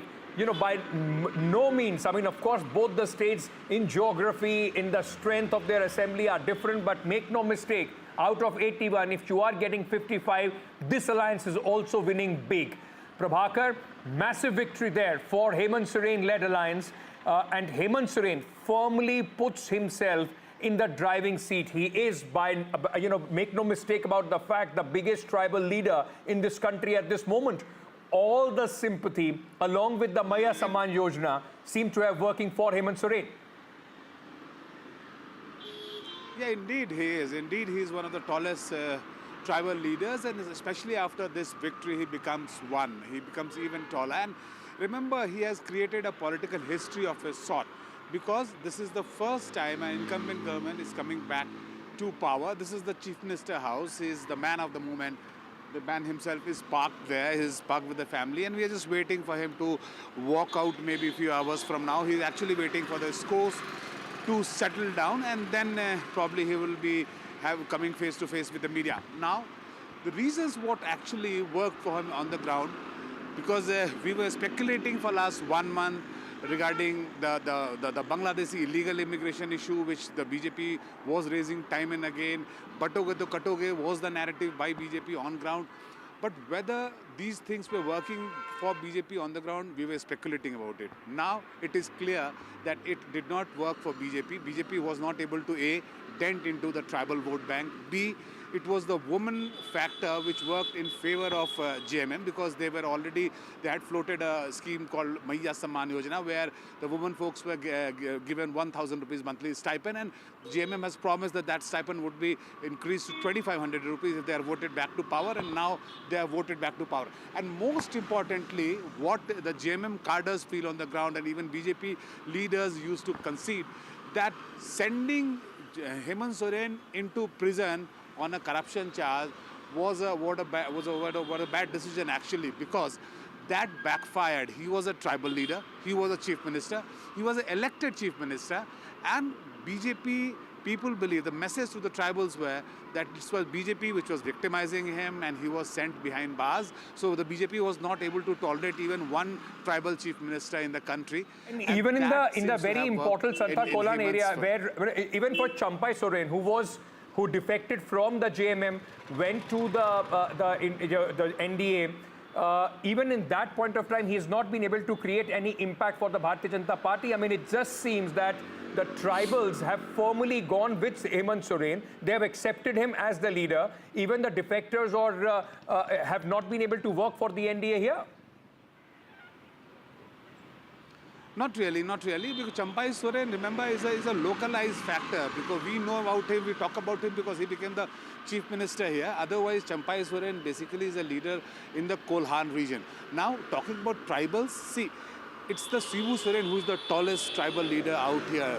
And remember, Jharkhand is one state where if tribals don't vote for you, you can't ever actually dream of coming to the power. So Shibu Soren is the man actually, and the baton has been handed over to Hemant Soren. Hemant Soren has successfully taken over the baton. So now the Soren family, I would say, is the tallest leader as far as the tribals are concerned, and they still associate themselves with the Soren family, and that has this time again been proven on the ground. Yeah. Thank you, Prabhakar, for joining us with all those details. What a day has this been. It seems for the opposition alliance, 55 is the magic number. Whether they are winning or losing in Maharashtra, they are at 55, and they are losing in Jharkhand, it's 55, where they are winning at this moment. So they are stuck with 55 on this election day. Prabhakar, thanks for joining us. Let me very quickly get a word in from Sam Daniel as well. Sam has been keeping a close eye on Wayanad. Wayanad, Sam, in many ways was a given result. I mean, it was expected that Priyanka Gandhi is going to win, but the margin was something that people were talking about. Massive victory for Priyanka Gandhi, and probably Wayanad is the only place where the Congress put in all their energies more than even Maharashtra or Jharkhand, and the result is there for us to see.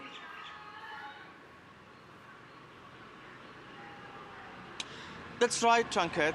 Her victory was a kind of a foregone conclusion, but the margin speaks volumes in terms of the kind of springboard this mandate has given Priyanka, who's making her electoral debut in politics this time. And she has exceeded the margin of Rahul Gandhi. As we speak, she is nearly 6 lakh. She's leading with a margin of nearly 6 lakh votes. The second and third, the UDF and the LDF candidates, the NDA candidates are at a distant second and third with 1.95 lakhs and little over a lakh in the case of the NDA candidate. And the Congress is quite ecstatic about this, and they look at it in a different way. They say, while another Gandhi family member has now been elected from the south after Rahul Gandhi moved to Raebareli, this would also, they say, catapult Priyanka Gandhi to be a strong woman voice for the Congress in the parliament. They say she'll be articulate both in Hindi and English, and she'll be a good bet to take on the BJP, as they say. Many Congress leaders also look as a slice of Indira Gandhi in Priyanka Gandhi, and that way they say, besides her performance and tackling of the issues in the parliament, they hope she would also be able to spend considerable time working on the organizational challenges of the Congress. They look at Rahul Gandhi as a kind of a mass leader who likes traveling across the country and emerging as a people's leader, listening to people, understanding their problems. And they look at Priyanka with the strength to fix the organizational challenges of the Congress in a bid to strengthen the party and take on the BJP in a more effective way. And they hope she'll spend more time working with the AICC leaders and taking on the challenges.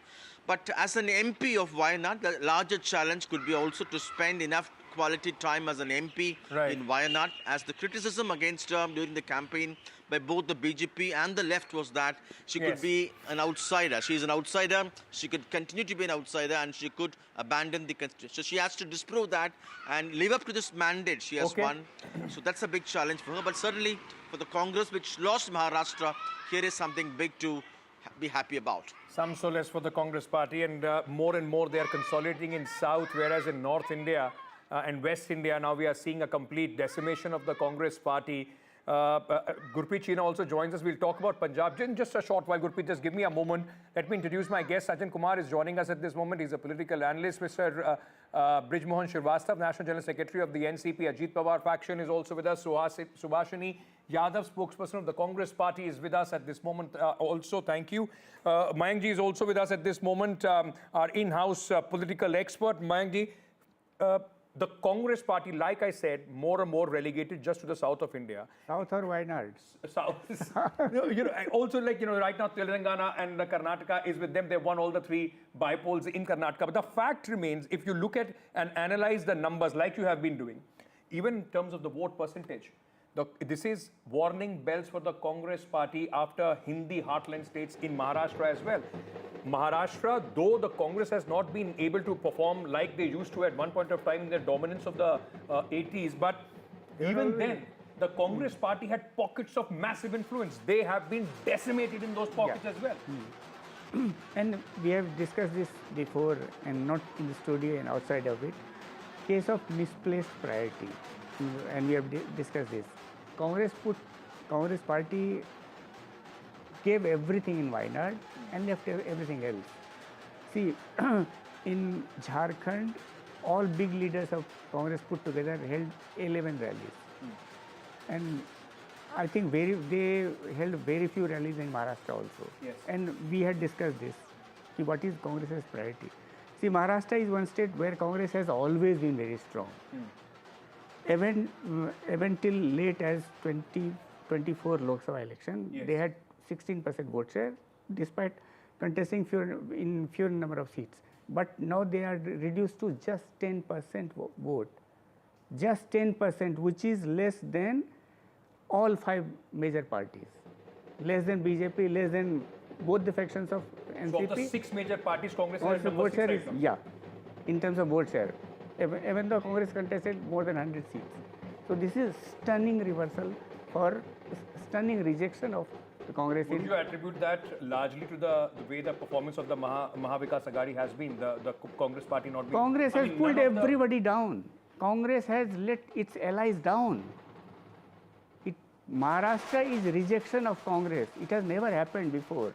Maharashtra is rejection, and because of negativity around Congress, everybody else failed. Let me just to ponder on this point further. Subhashini ji, Rahul Gandhi, like Mayank ji was making a point. Rahul Gandhi held 8 rallies in the state of Maharashtra. Was an important state. After Haryana, people were thinking that there will be a renewed Congress which will try and pull its weight as far as Maharashtra is concerned. 8 rallies, 2 of them were closed-door Samvidhan Sabhas. Has the Congress party, in fact, relied too much upon the narrative that they had 5 months back in the Lok Sabha election, not been able to reinvent itself, and the BJP has learned from what happened in 2024 Lok Sabha and has completely decimated the Congress party? The situation is that none of the opposition would not even have a leader of opposition in the Assembly of Maharashtra.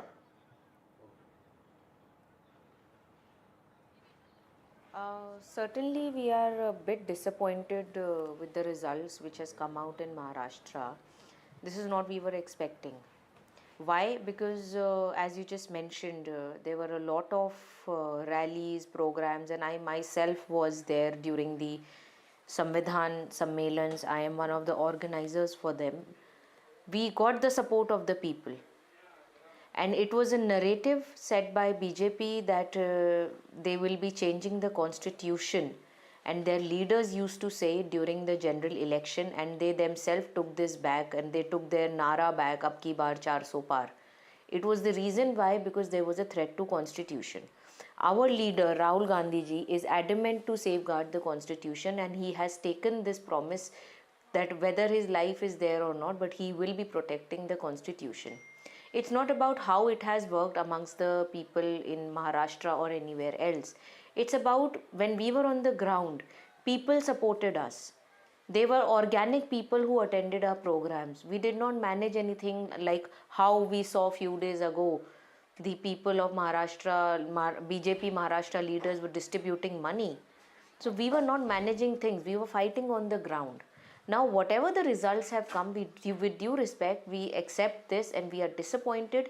We will get back to the drawing board and we will check whether where we have not fulfilled the gaps, and we will again come back. Your own supporters, definitely even this for is your own disappointing, supporters, your but, party cadre, not every... after Haryana, much more would have been expected from the Congress party. I mean, you are saying, all those factors, money and all. People have answered that. People have answered those questions. Is it time for the Congress party just not to go back to the drawing board, but also to think how they want to lead, the kind of issues they want to pick up? I would like to intercept in this, that it is not like that it has not worked. You never know what changed the tide. Your media channels were showing that we are winning Haryana till last minute. The media channels were showing till yesterday we were neck to neck. We also rely on the surveys, the same survey which you conduct amongst the people. The party also rely on those surveys. But whatever the elections are not fought in the television studios, they are fought on the ground. At this moment, it seems that on the ground, the people of Maharashtra has completely rejected you. I'm just going to come back to you. I gave my view on that. I agree with you. I agree gave with you. my view on that. We fought the elections on the ground. We went to the people, and the people, wherever we went, people were supporting us. People said that we are going to change this government. If something has happened, of course we will sit and look into this. I am accepting the defeat. I am not saying that we are not accepting that Maharashtra it. has not seen in a very, very long time. Absolutely. Gurpreet, our colleague, is also joining us. Maria joins me at this moment as well. Gurpreet, very quickly, a word on Punjab. Aam Aadmi Party leading on 3, Congress on 1. There also the incumbent, and it was also a prestige battle for Bhagwant Mann. A lot of questions were asked about his leadership. For the Aam Aadmi Party, this will be, and especially for the Chief Minister, some sort of vindication, isn't it? Well, yes, of course, in Punjab we have seen crucial 4 bypolls are happening, and if we can talk about Aam Aadmi Party, in 2 bypolls they have already been won the election, and now in the 3rd election from where we are reporting at this point of time, showing these visuals from the Giddarbah, where we can see that a huge number of the supporters from Aam Aadmi Party, they have already been reached here, and we are joining us son of Dimpy Dillo, who is the candidate from Aam Aadmi Party, who is winning at this point of time. How do you see this victory in Giddarbah? Because before that, we have seen Congress bastion here, and before the Congress, it was the Akali bastion here. So, no Aam Aadmi Party is able to make base here. How do you see this victory? First of all, I would like to thank the people of Giddarbah who have made us win today in a huge margin, with a huge margin. And the people who call themselves like the upcoming CM, like our opposition of Congress, he used to call himself the upcoming CM. You are talking about the Congress chief, Amrinder Singh Raja? Yeah. In his own mind, he was the upcoming CM. But now that wishes are gone. So I would just like to say this. Your Dadiji has also made an appeal to the people of this constituency, and that was very emotional appeal when she was talking to her. Do you think that has also worked in the emotions of this election? For sure, like my grandmother was very emotional in this election, because for the last 2 times, like we were defeated, and she was very emotional when she campaigned in the city. But finally, God has listened to us today, and it's a very blissful day. And yeah. So thank you so much for talking to NDTV. So once I'll request my viewer to just show all these visuals from the ground. What is happening at this point of time? We can see huge number of Aam Aadmi supporters. They have already started celebrating the victory from Gidarba, and somewhere down the lane, what we have learned, Aam Aadmi Party says it seems the people had again given mandate, because out of 4 bypolls, three of bypolls, Aam Aadmi Party is Shifting able to focus win now. from the various constituencies and one Barnala seat. Right. Yes, we are shifting focus now from Punjab to Maharashtra, and we have a newsmaker joining us. Naresh Arora was the strategist of Ajit Pawar. Mr. Arora, congratulations on what will be seen as an election which has settled the NCP debate. Which way is NCP heading? It is Ajit Pawar who will be carrying forward the mantle of the party. Thank you, Maria. Thank you so much. I don't know about that settlement because elections do keep coming back in circles. But yes, for now, this round has gone to the Ajit Pawar faction. Naresh, hi Ankit this side. I just wanted to ask you, remember one interview I read about, I was seeing somewhere, and you said it is a change, Ajit Pawar. In 5 months, whatever happened in Lok Sabha, forget that. It's a change, Ajit Pawar. I have taught him how to smile. He's smiling more little these days, and pink is going to work. So the Ladki Behna, pink and Ajit Pawar, finally your strategy coming through. First of all, Ankit, thank you for noticing the interviews I have given, but I have never said that I have made him smile. It's just that he has not been visibly smiling. So this time round, he was visibly smiling. He could be seen around smiling. And regarding the color pink, of course, we were wanting that NCP needs to have a distinct identity apart from this, the blurring clutter of the colors that they are already there with the 6 parties in Maharashtra. So they needed to stand out. And with the Ladki Behan Yojana coming in, the kind of scheme that it was connecting with the women household and women workforce, so it was required something that which could give them a presence for which they could just feel that there is a happiness in their camp rather than the gloom of the Lok Sabha results. But Naresh, the question here is that in terms of strike rate, of course, the NCP within the Mahayuti is done really well, and it would be seen as cohesive, fight where all the 3 alliance partners came all guns blazing. I mean, all the cylinders firing here. What do you think changed in the last 5 months? From a party which received a debilitating blow at the hands of Sharad Pawar to now, where the strike rate of NCP, Ajit Pawar is much better, much better than NCP Sharad Pawar. Over 60%. Over 60%.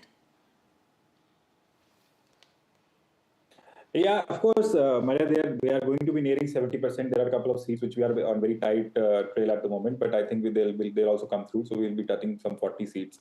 Regarding the changes in the 5 months, what I would say is that the first was a realization that they need to pull up their socks. Because till now, I think the way NCP functions for the last 25 years, they have been winning in their own bastions, and there has never been a requirement for them to work as a party. So another thing was that Mr. Sharad Pawar used to play the role of that vote getter. He was the one who used to be the public face, and Mr. Ajit Pawar was the one who was running the administration. And he runs the administration so efficiently that even his critics approve of his administrative skills. And if you talk to any bureaucratic setup, they'll also have the same words for him.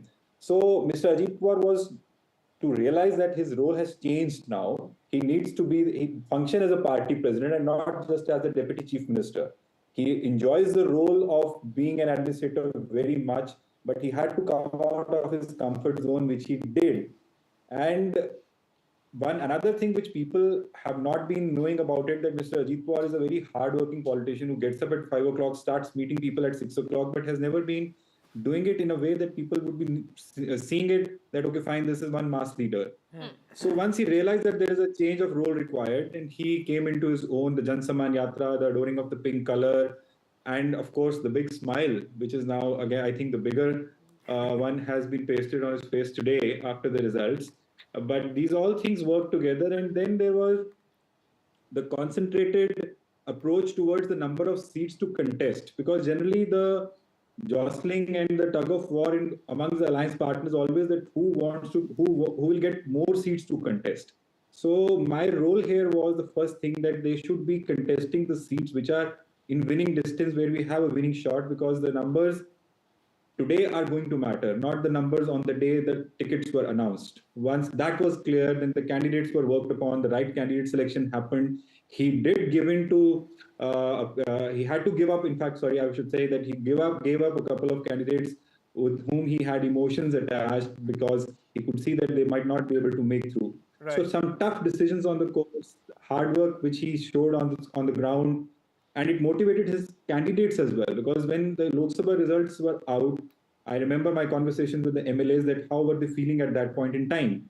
And 4 months down the line, once the elections were announced for Vidhan Sabha, the mood was completely different. And confidence is a big thing in politics, that how you think that how are you going to make it or you're not going to make it. There are certain candidates who were not even willing to contest at one point in time.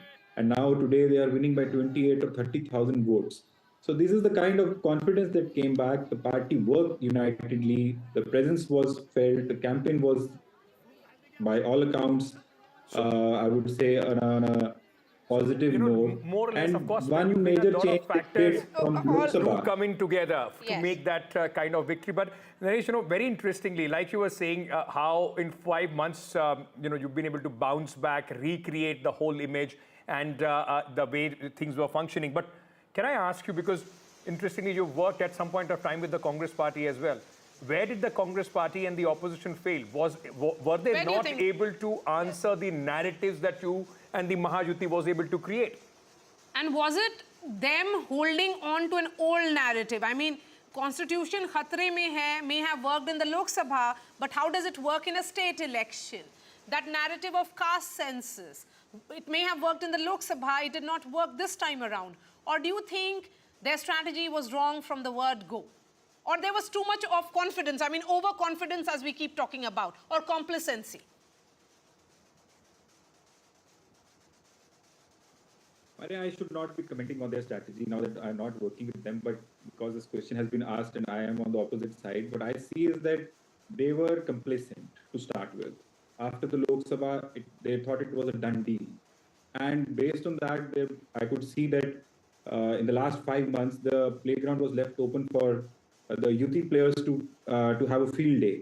And Congress or their alliance partners came to the playground very late in the game. By then, I think the match was already over. The Ladki Bahin Yojana had penetrated and disseminated in the way that they could not have an answer to it. With the Ladki Bahin Yojana also, they were very confused. Initially, they opposed. Then they said that this will not be coming again. This will be just one installment thing. Then they said that they are doing just for elections. So they were not clear that how to first of all react and then to set their own narrative.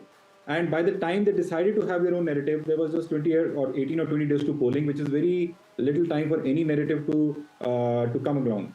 And yes, the constitution narrative or other such narratives were not holding ground, especially because the elections are localized. And in our party, we try to localize elections as much as possible with the local manifestos, etc., so that we can see that the narrative is specific to the constituency and the candidate, and not if anything negative comes around, we can be able to hold our fort.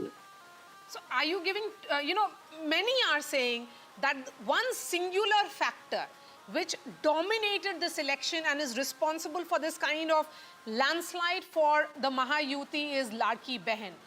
And the fact that there was DBT, direct benefit, which happened to most of these women across Maharashtra. So they had tried that party, and that is the reason why they went ahead with it. How much of Ladki Bahin was the factor in this election for this kind of victory, Mr. Arora? Oh, definitely. Ladki Bahin is the clear runaway winner.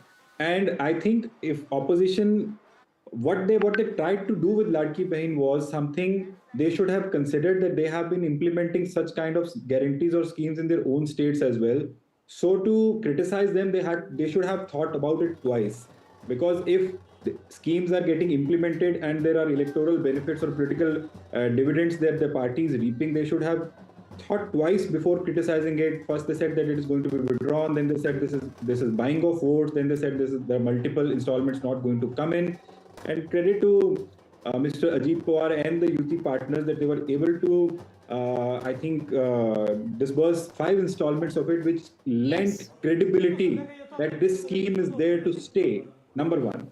Number two, with the Ladki Bahin Yojana, the schemes don't win elections on their own, and the governments don't win elections. It is the parties who take those schemes to the voters, and in a cluttered political space as cluttered as Maharashtra with 6 symbols on display, it was very difficult, I can tell you, for the ladies to understand that which symbol they need to press, because they were going to vote for Ladki Bahin Yojana, that was a given. But which symbol to go and press, for that the credit should be given to all political parties of the UT alliance, that they were able to convey to the voters. I think that's the central pivot around which a lot of other strategies also came through. You know, the micromanagement, as Mr. Arora was also telling us. Thank you so much. Naresh Arora, thank you so much. Congratulations today. You and the party that you're working at this moment, the leader you're working at this moment, are one of the big winners of this election in Maharashtra. Thank you for joining us here on NDTV. You know, Maria, very interesting. Like we were talking about the Ladki Bahin Yojana, it almost now has become like some sort of a textbook case for any incumbent government. And huge recall value. Across Maharashtra, there were huge posters, be it of the BJP, be it of Ajit Pawar's NCP, or of Shiv Sena. Everybody had 1,500 rupees and the party symbol and the faces. Because they understood if the pink voters, the women voters come out in their favor, the X factor are the women voters. Let's not forget, it's the same Maya Samman, which has actually got Hemant Soren that victory, that emphatic victory in Jharkhand. And Sajjan Kumar, you know, let me bring you in on this. We've seen a jump in the women voters in Maharashtra. We've seen that same in Jharkhand. And just go back, Madhya Pradesh, West Bengal for Mamata Banerjee. Nitish Kumar Bihar. Nitish Kumar. Women voter now is and Prime Minister Modi. Prime Minister Modi. From 2014, we have seen a concerted effort to cultivate women as a vote bank.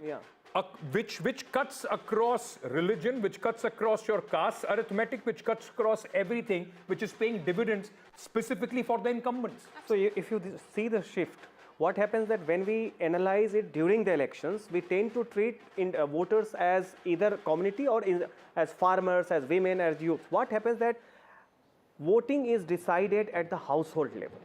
And in household level, who is the pull factor? Is it going to be the women? Is it going to be some patriarch, male elderly men? So we have seen in the case of Madhya Pradesh, 6 months before the assembly election, there was perceived anti-incumbency and criticism against Shivraj Singh Chauhan. But come closer to the election, not only the women became the pull factor, they also ended up pulling in many of the male households, you know, along. So the same thing happened in the case of Maharashtra, because the extent of victory clearly indicates that women did not just voted more for Mahayuti, but they also influenced the voting behavior within their household of the male members. Maria has to go, but before Maria leaves, let me ask you this. In a way, this election result, and Subhashini, I'm just coming to you, in a way, this election result once again reinforces the fact that whether it's the 2024 Lok Sabha election was indeed an aberration. Yes. And the BJP has the ability to learn and bounce back, something that we are at this moment not seeing in the opposition parties, especially the key opposition party, that is the Congress. Yes, absolutely. BJP knows how to do course correction because they have the nuts and bolts of party which works on the ground. They get feedback from the ground. These are netas which are not parachuting in and out of Delhi. They believe in issues which will resonate with the janta. And I think welfareism, yes, but that faith that here is Prime Minister Modi at the center and a BJP plus government in Maharashtra, which can ensure double engine. So, across Maharashtra, what was palpable there was, Ankit, stability. Buzzword was stability, a government that will complete 5 years in office.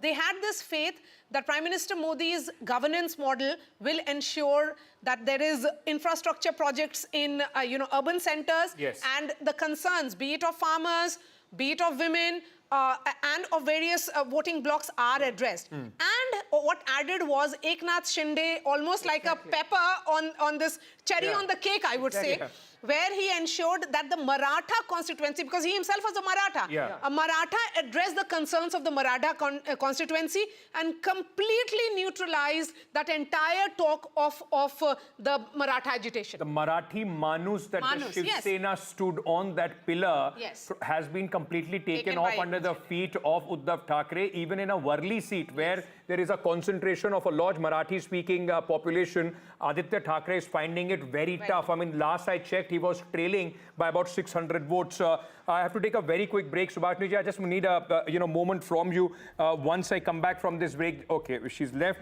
Tough day for the Congress party, but let me say, Jharkhand also, ladies and gentlemen, don't forget, Maharashtra, of course, a victory of mammoth proportions.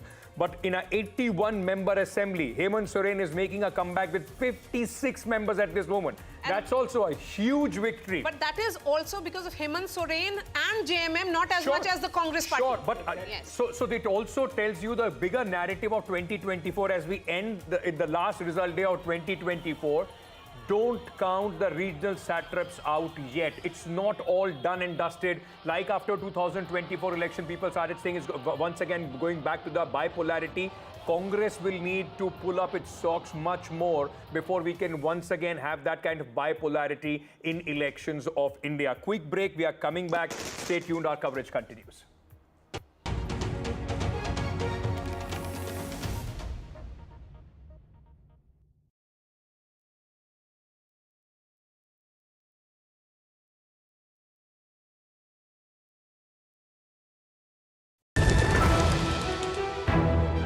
हम ये चुनाव विकास के मुद्दे पर लड़ रहे हैं. Let them come for an open debate with me. I've challenged Eknath Shinde multiple times. Congress is in the worst situation in this state. Mahayuti में भी इससे ज़्यादा dispute है. Everything is fair in love and politics.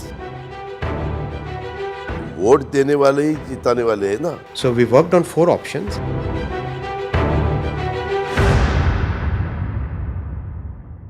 I've been reporting on all issues, big and small, from Andhra Pradesh, Telangana, rest of South India, bringing you all the action, all that you need to know, all that you want to know. The energy of Maximum City is infectious. I bring in that energy in our news coverage from financial capital, Mumbai. India's IT capital is always buzz. It's literally a city that never sleeps. And I keep you ahead on all the Bengaluru buzz. Covering from the southernmost part of India over the last 23 years, I bring in-depth and 360-degree coverage from the Dravidian heartland. The land of Mishti is also known for its bitter politics. I have seen much water flow under the Howrah Bridge, covering Bengal in all its vivid colors. In today's interconnected world, India's voice is more crucial than ever. When India speaks, the world listens. At NDTV World, we are that voice, bringing you intelligent and insightful news from India and beyond.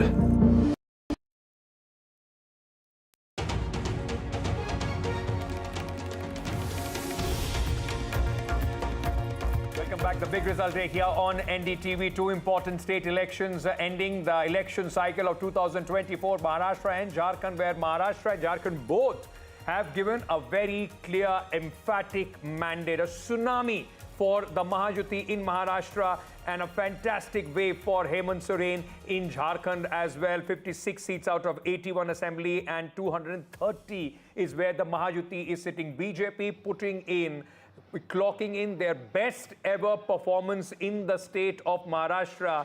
Their strike rate almost touching 80%, if I'm not mistaken, at this moment.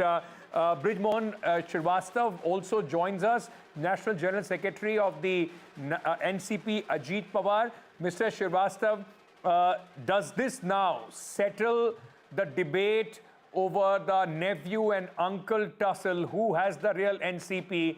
Now Ajit Pawar can go out and claim NCP is his.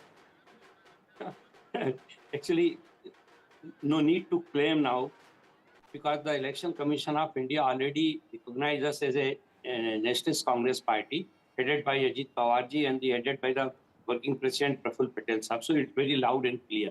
But no doubt, this time the peoples have given us mandate, and they have clearly announced that the real NCP is run by the Ajit Dada Pawar. And this election has also given a clear-cut mandate to the Mahayuti leadership that work for Maharashtra and keep all promises, whatever we have done with the peoples, should be work for them to get the result of those promises. And on behalf of through your channel, I want to assure the voter of Maharashtra that whatever they have given us, we are very thankful to them, and humbly we say want to pay the respect to the voters that they have recognized our leadership for serving the people of Maharashtra. Shrivastava ji, let me ask you this as well. Now, of course, there will be all talks about a government formation. Ajit Dada Pawar always wanted to become the chief minister, still harboring that dream, but has been the perpetual deputy chief minister of Maharashtra. So, chhati baar bhi are we going to see him as the deputy chief minister? Because with these numbers, the bargaining power of both the Shinde Sena and Mr. Ajit Pawar is considerably less with the BJP. Unke khud ke paas 127-128 vidhayak hai. So, your bargaining power is less. Does this mean that Ajit Pawar will settle to a comfortable deputy chief minister, sir, in the new government formation? Actually, I am not agree with his word bargaining. There is no bargaining actually. We are the united force as a Mahayuti party. So we do not bargain each other. Our leadership will decide the total. All our MLAs will decide. They will sit together, and the parliamentary board of all the parties will sit together, and they will decide who is the right person for this time for Maharashtra. Because the selection of chief minister doesn't only it is not limited to the number of MLAs. It's the leadership also minutely analyze the political need of the state also. So, Srivastava साहब, एक सवाल मैं आपसे और पूछना चाहूंगा। इस result के बाद क्या अजीत पवार जी कोशिश करेंगे शरद पवार जी भी साथ में आ जाएं? उनके लिए अभी भी कुछ रास्ते खुले हुए हैं, या फिर उनके जो एमएलएज हैं 12-14 जो एमएलए हैं उनको तोड़कर अपने साथ लेके आने की कोशिश, या उनके लिए रास्ता खुला हुआ है, उनके लिए कम से कम दरवाजा खुला हुआ है अगर शरद पवार जी की पार्टी से कुछ एमएलएज आपकी तरफ आना चाहें तो? देखिए, मैं एनडीए और महायुति की ओर से एक बात बहुत स्पष्ट करना चाहता हूं। कोई भी व्यक्ति जो महाराष्ट्र के विकास के लिए महाराष्ट्र की सरकार के साथ या महायुति की सरकार के साथ काम करना चाहता है, ऐसे किसी भी व्यक्ति का हम लोग स्वागत भी करेंगे, सम्मान भी करेंगे। क्योंकि ये जो जीत हुई है, ये जीत निश्चित रूप से महायुति के नेतृत्व की हुई है, लेकिन हमारा कमिटमेंट पूरी महाराष्ट्र की जनता के लिए है और इतने बड़े विशाल प्रदेश के लिए हम सब लोगों को मिलजुल कर जब तक हम काम नहीं करेंगे, तब तक हम महाराष्ट्र को देश के सबसे बेहतरीन राज्यों में से एक नहीं बना पाएंगे, जिसको हम लोग जानते हैं। तो अगर कोई भी साथ देना चाहता है, कोई भी काम करना चाहता है हमारे पार्टी प्रोग्राम को लेकर, जो सरकार की नीतियां उनके लिए अगर कोई भी समर्थन देगा, तो हम लोग निश्चित रूप से उसको स्वीकार करेंगे। Okay. Technically, if you look at these numbers, and Sajan, if I may bring you in, the BJP technically, can in fact form the government on its own as well with the help of some independents, because they are at this moment at 130. 55 for Mr. Shinde, and if I'm not mistaken, some 38 or something, 39 for the Ajit Pawar faction of the NCP at this moment. So the bargaining power goes less, and B, with this kind of mandate, there is zero doubt that the BJP will have its own chief minister. I mean, it's not going to be allies dictating the terms at all.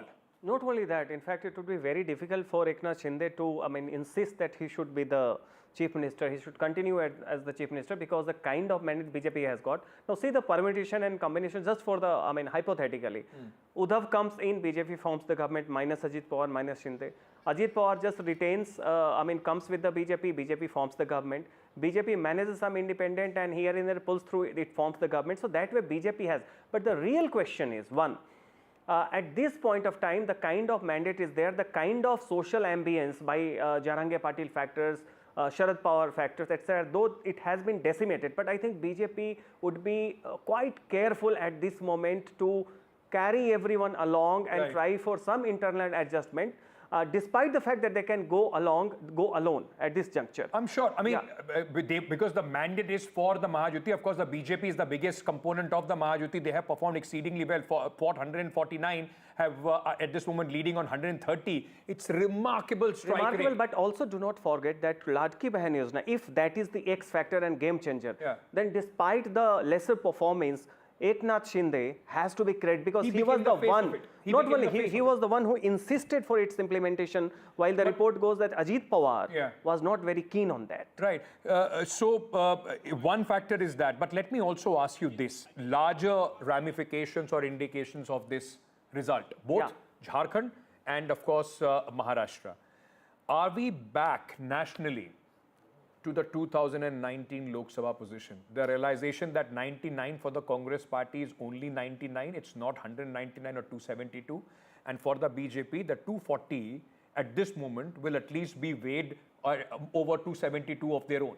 Exactly, and decisively, if you see the implications, I mean, it seems as if 2024 Lok Sabha verdict, which was a dashing hope for BJP, was an aberration, because in terms of the narrative wherein Congress had started acting as if it has the mandate to insist on policy direction, certainly has taken a setback after Haryana Assembly election. Then comes Maharashtra.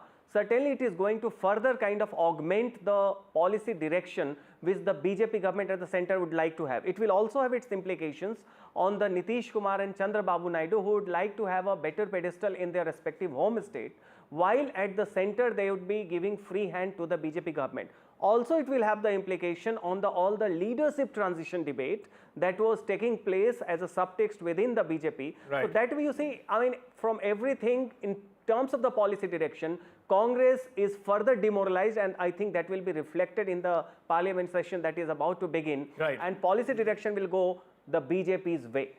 If you leave the southern states, Karnataka, Tamil Nadu, of course, they are in government with an alliance, but Karnataka and Telangana, the Congress party still, despite the fillip that they got after the 2024 Lok Sabha election, is finding it extremely tough to take on the BJP on its own. And it's dependent largely on the alliance partners for its performance, whether it's Jammu and Kashmir or now in this case Jharkhand. So the Congress dependence on Jharkhand, their bargaining power with their allies goes further down, with the BJP in fact coming on its own, and its bargaining power even at the center with its allies will significantly rise after these results.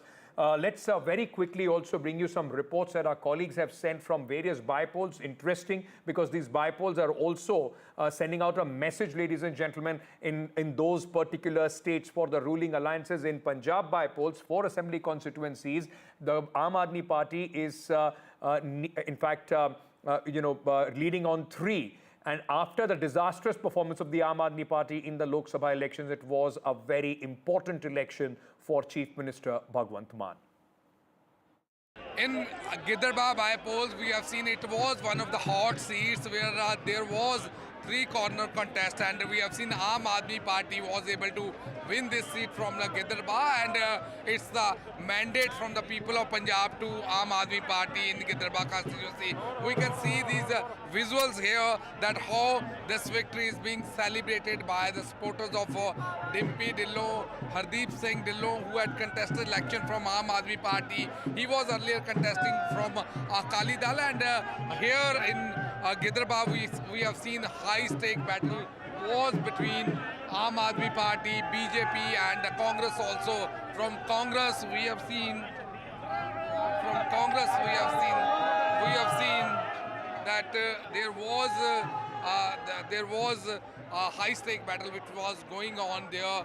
One side we have seen Congress chief Amrinder Singh Rajawarding. He was one who was his wife was contesting from here. At the same time, what we have seen from the BJP, the former finance minister, he was contesting from Giderba. So as of now, what we are showing from the ground, how this victory is being celebrated by the supporter of Aam Aadmi Party on the dole beats.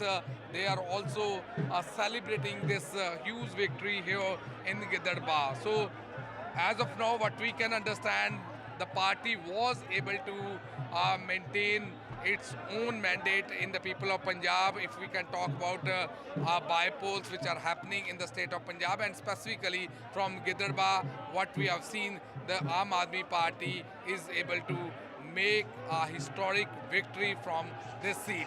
With Vijay Rajesh Kumar, this is Gupta Singh Chinna. Okay, let me very quickly take you to Maharashtra, where one of the big winners today, Devendra Fadnavis, the man who could be the next chief minister, is speaking at this moment.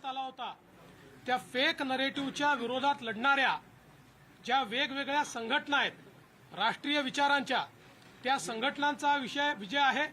आणि विशेषतः जे मतांचं ध्रुवीकरण करण्याचा प्रयत्न या महाराष्ट्रामध्ये महाविकास आघाडीने केला होता, त्याच्या विरोधात लोकांमध्ये जनजागृती करणारे आमचे विविध पंथांचे जे संत आहेत, त्यांचा देखील हा विजय आहे की ज्यांनी महाराष्ट्राला एक ठेवलाय. अशा सगळ्यांचा हा खऱ्या अर्थानं विजय आहे. गावामध्ये, पाड्यामध्ये, तांड्यामध्ये, वाडीमध्ये, वस्त्यांमध्ये सगळीकडे जाऊन ज्यांनी हा अलख जगवला त्यांचा विजय आहे. आणि खऱ्या अर्थानं महाराष्ट्रातले आमचे महायुतीचे जे लाखो कार्यकर्ते आहेत, या कार्यकर्त्यांचा विजय आहे. माननीय मुख्यमंत्री एकनाथराव शिंदेजी, मी, अजितदादा, आमचे रामदास आठवलेजी, आमचे सगळे मित्रपक्ष, आमच्या एकजुटीचा हा विजय आहे. त्याच्यामुळे मला असं वाटतं की प्रचंड मोठा अशा प्रकारचा विजय आज मिळालेला आहे. या निमित्ताने मी निश्चितपणे आमच्या देशाचे गृहमंत्री अमितभाई शहा यांचे देखील मनापासून आभार मानतो की ज्यांनी या ठिकाणी महाराष्ट्रामध्ये येऊन आमच्या कार्यकर्त्यांमध्ये ऊर्जा भरली.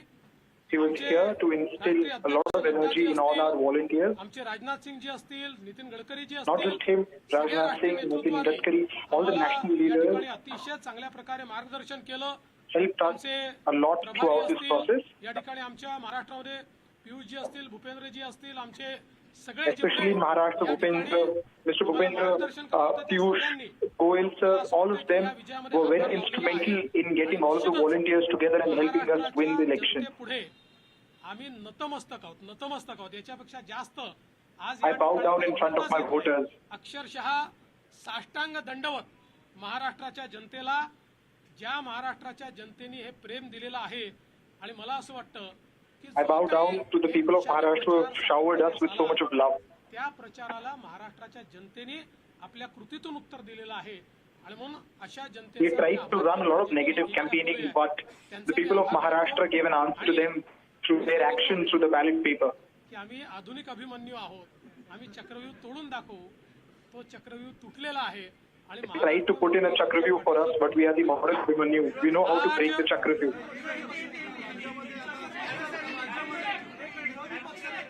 आज महाराष्ट्र की जनता ने जो अप्रत्याशित इस प्रकार की जीत हमको दी है, इससे ये बात पूरी तरीके से स्थापित होती है कि महाराष्ट्र ये प्रधानमंत्री मोदी जी के पीछे है. और मोदी जी ने जो नारा दिया था, एक है तो सेफ है, इस नारे को यथार्थ में लाते हुए महाराष्ट्र के सभी समाज के सभी लोगों ने एकता दिखाते हुए महाराष्ट्र में मतदान किया है. और इसके कारण ये इतनी अच्छी जीत हमको मिली है. मैं विशेष रूप से हमारी लाडली बहनों का, लाडले भाइयों का, लाडले किसानों का, सभी का बहुत आभार व्यक्त करना चाहता हूँ. लाडली बहनों ने तो बहुत आशीर्वाद हमको दिया है, जिसके कारण हम लोग निश्चित रूप से एक अच्छा विजय यहाँ पर संपन्न कर पाए.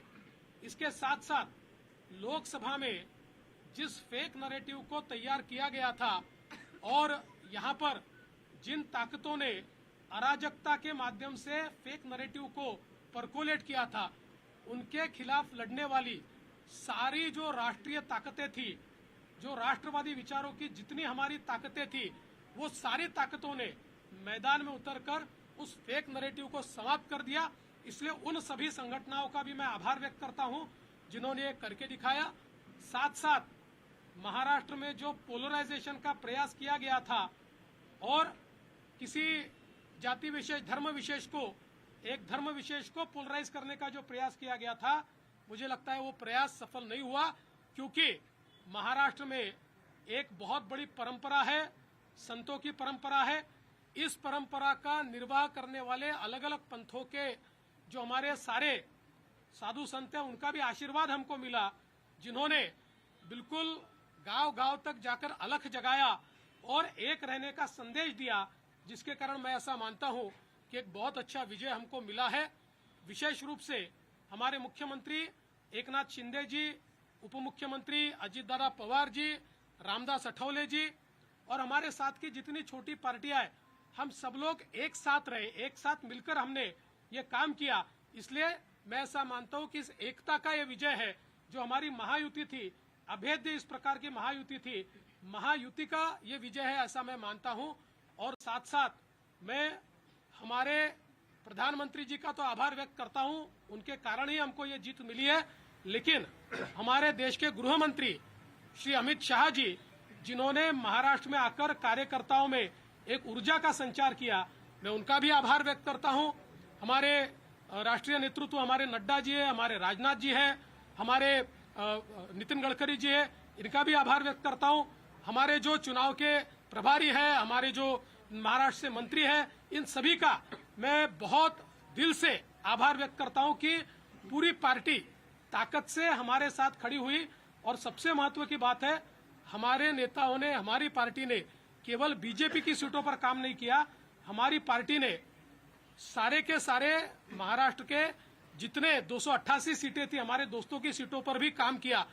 और मुझे ऐसा लगता है कि इसके कारण एक बहुत अच्छा यहाँ कार्य संपन्न हुआ। हमारे भूपेंद्र यादव जी, अश्विनी वैष्णव जी, हमारे शिवप्रकाश जी, इनका भी मैं आभार व्यक्त करता हूँ। हमारे यहाँ पर जो हमारे सारे अलग अलग प्रांतों से भी जिन लोगों ने हमको मदद की, उनका भी मैं आभार व्यक्त करता हूँ। हमारे पीयूष जी का मैं आभार व्यक्त करता हूँ, हमारे शिवराज सिंह चौहान जी का भी मैं आभार व्यक्त करता हूँ।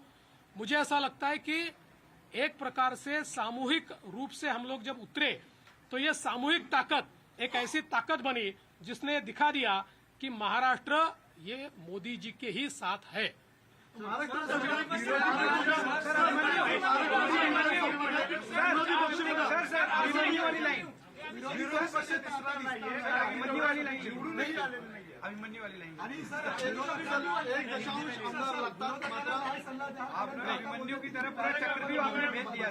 ऐसा है, मैंने पहले ही कहा था कि मैं आधुनिक अभिमन्यु हूँ, चक्रव्यूह को भेदना जानता हूँ। हमने चक्रव्यूह को भेदा है और ये कोई मैं पहले भी कह रहा हूँ, वापस कह रहा हूँ, इस विजय में मेरा बहुत छोटा उसमें मैं समझता हूँ कि सहभाग है। एक ये हमारी जो पूरी टीम है, इस टीम ने इस विजय को लाया है। मला असं वाटतं की कुठल्याही लोकशाहीमध्ये एक चांगला विरोधी पक्ष असणं हे गरजेचं आहे।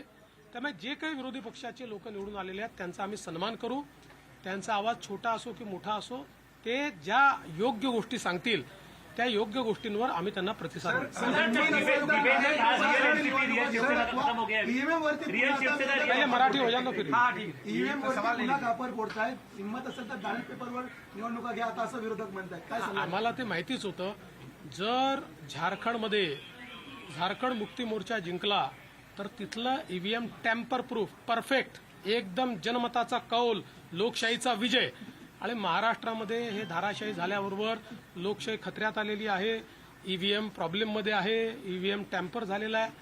मला असं वाटतं की कुठेतरी अशा परिस्थितीमध्ये आत्मचिंतन केलं पाहिजे आणि खरी कारणं काय आहेत। मला काय त्यांना सल्ला द्यायचा नाही आहे, मी तेवढा मोठाही नाही आहे, पण कधीतरी त्यांना खरी कारणं काय आहेत याचा विचार करावा लागेल। मुख्यमंत्री पदाची स्वप्न पाहिली असे राष्ट्रवादी आणि काँग्रेसमधल्या बड्या नेत्यांचे या विधानसभा निवडणुकीमध्ये पराभव झालेला आहे। असं लोकशाहीची हीच खरी मला असं वाटतं गंमत आहे की लोकशाहीमध्ये कोणाला जनता डोक्यावर घेईल आणि कोणाला जनता धाराशाही करेल हे सांगता येत नाही। या निवडणुकीने पुन्हा एकदा ते दाखवून देईल। मोठ्या प्रमाणामध्ये यश मिळालेलं आहे। मागच्या वेळेस दातृत्व दाखवत भाजपाने एकनाथ शिंदेना सीएम पद दिलं, आता सगळ्या तुमच्या लोकांच्या अनेक राजकीय नेत्यांचे बाईट्स येत आहेत किंवा प्रतिक्रिया येत आहेत की भाजपाला आता यश मिळालं तर भाजपाने मुख्यमंत्रीपद घ्यायला हवं। साहेब, या बाबतीत माननीय अमित भाई शहांनी प्रेस कॉन्फरन्समध्ये क्लिअरली सांगितलेलं आहे, मुख्यमंत्रीपद हे कुठल्या निकषावर नाही, मुख्यमंत्री पद तीनही पक्षाचे नेते एकत्रित बसून ठरवतील. एकनाथराव शिंदेजी त्यांच्या पक्षाचे राष्ट्रीय अध्यक्ष आहेत, अजितदादा त्यांच्या पक्षाचे राष्ट्रीय अध्यक्ष आहेत आणि आमचे जे राष्ट्रीय अध्यक्ष आहेत त्यांना आमचं पार्लमेंटरी बोर्ड हे ऑथराईज करतं. ते बसून जो निर्णय घेतील तो निर्णय असेल. कुठलाही वाद नाही आहे, कुठलाही विवाद नाही.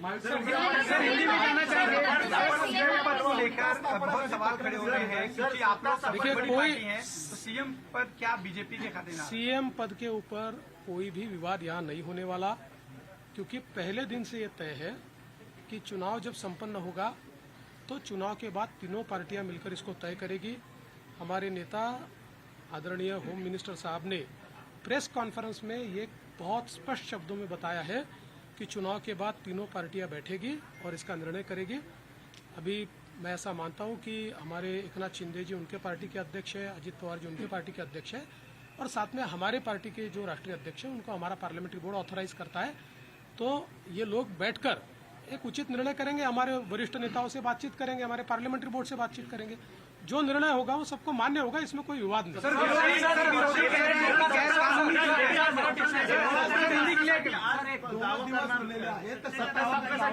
बाबा आता पूर्ण रिझल्ट संपू द्या. आता मी आणि अजितदादा आता सीएम साहेबांकडे चाललो आहे. आम्ही बसून जरा पुढचा काय कार्यक्रम करायचा तो चॉकआउट करू आणि तुम्हाला नीट सांगू. मुझे ऐसा लगता है कि एक प्रकार से लोगों ने अपना मैंडेट दे दिया. लोगों ने एकनाथ शिंदे जी को रियल शिवसेना के रूप में स्वीकार कर लिया है. बाला साहेब ठाकरे की हिंदू हृदय सम्राट शिवसेना प्रमुख बाला साहेब ठाकरे की जो शिवसेना है उसकी लेजिटिमसी ये एकनाथ शिंदे जी को मिली है और जो मूल एनसीपी है उसकी लेजिटिमसी अजित पवार जी को मिली है.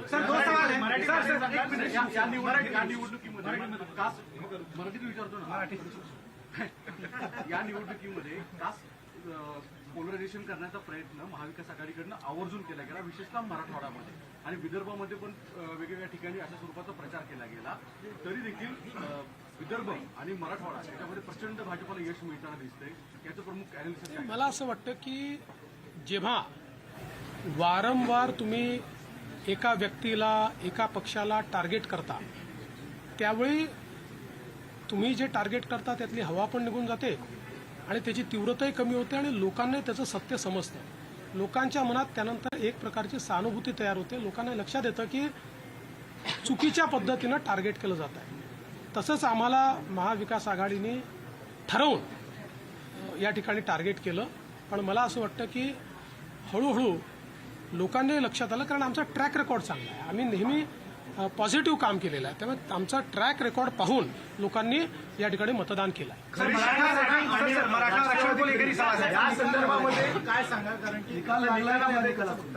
मला असं वाटतं की या निकालाने एक गोष्ट स्पष्ट केली आहे.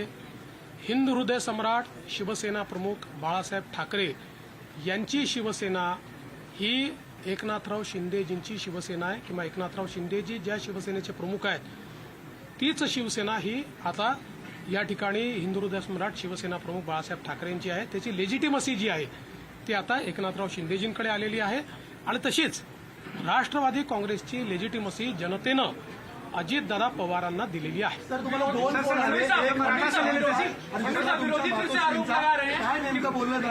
आईसोबत आणि अमित शहा आईचा तर फक्त आशीर्वाद घेतलाय. आईने आशीर्वाद दिलाय आणि अमितभाईंनी खूप आनंद व्यक्त केला आणि अमितभाईंनी या ठिकाणी आमचं अभिनंदन देखील केलं. मराठा आरक्षण को लेकर बड़ा मुद्दा बना. इसके बावजूद आपकी पार्टी बड़ी जीत यहाँ पर हासिल करी. आपके ऊपर चूंकि एक तरह से आरोप हुआ, आपको अभद्र शब्दों में आपके खिलाफ जो है आलोचना करी गई, क्या ये उस वजह से मराठा आरक्षण का जो एक आंदोलन था वो फेल हुआ और जो मैंडेट था वो कहीं ना कहीं आप लोगों को? देखिए, मैंने इससे पहले भी कहा था कि लोकसभा के चुनाव में हमको 43.6% मिले थे, उनको 43.9% मिले थे. तो अगर मराठा समाज ने हमको वोट नहीं दिया होता तो क्या हम 43.6% पर पहुंचते? मराठा समाज हमारे साथ था, है और रहेगा. ओबीसी समाज हमारे साथ था, है और रहेगा. सारे समाज. आज आप जब इसको डिसाइफर करेंगे, जब आप इसका विश्लेषण करेंगे तो आपके ध्यान में आएगा कि सब समाज हमारे साथ में. देखिए, हर समाज की अपनी इच्छाएं होती है, आकांक्षाएं होती है, लेकिन उनको ये भी पता होता है कि अपनी आकांक्षाएं पूर्ण करने के लिए प्रामाणिकता से काम कौन कर सकता है. तो लोगों का विश्वास हम पर. 2019ला मला आठवतं की वर्षावर एक प्रेस झाली होती आणि त्यानंतर शरद पवारांनी तेल लावलेला पैलवान हे वाक्य बोललं होतं आणि तुमचं आलेलं माइंडेड गव्हर्नमेंट पाडलं गेलं होतं कालांतराने.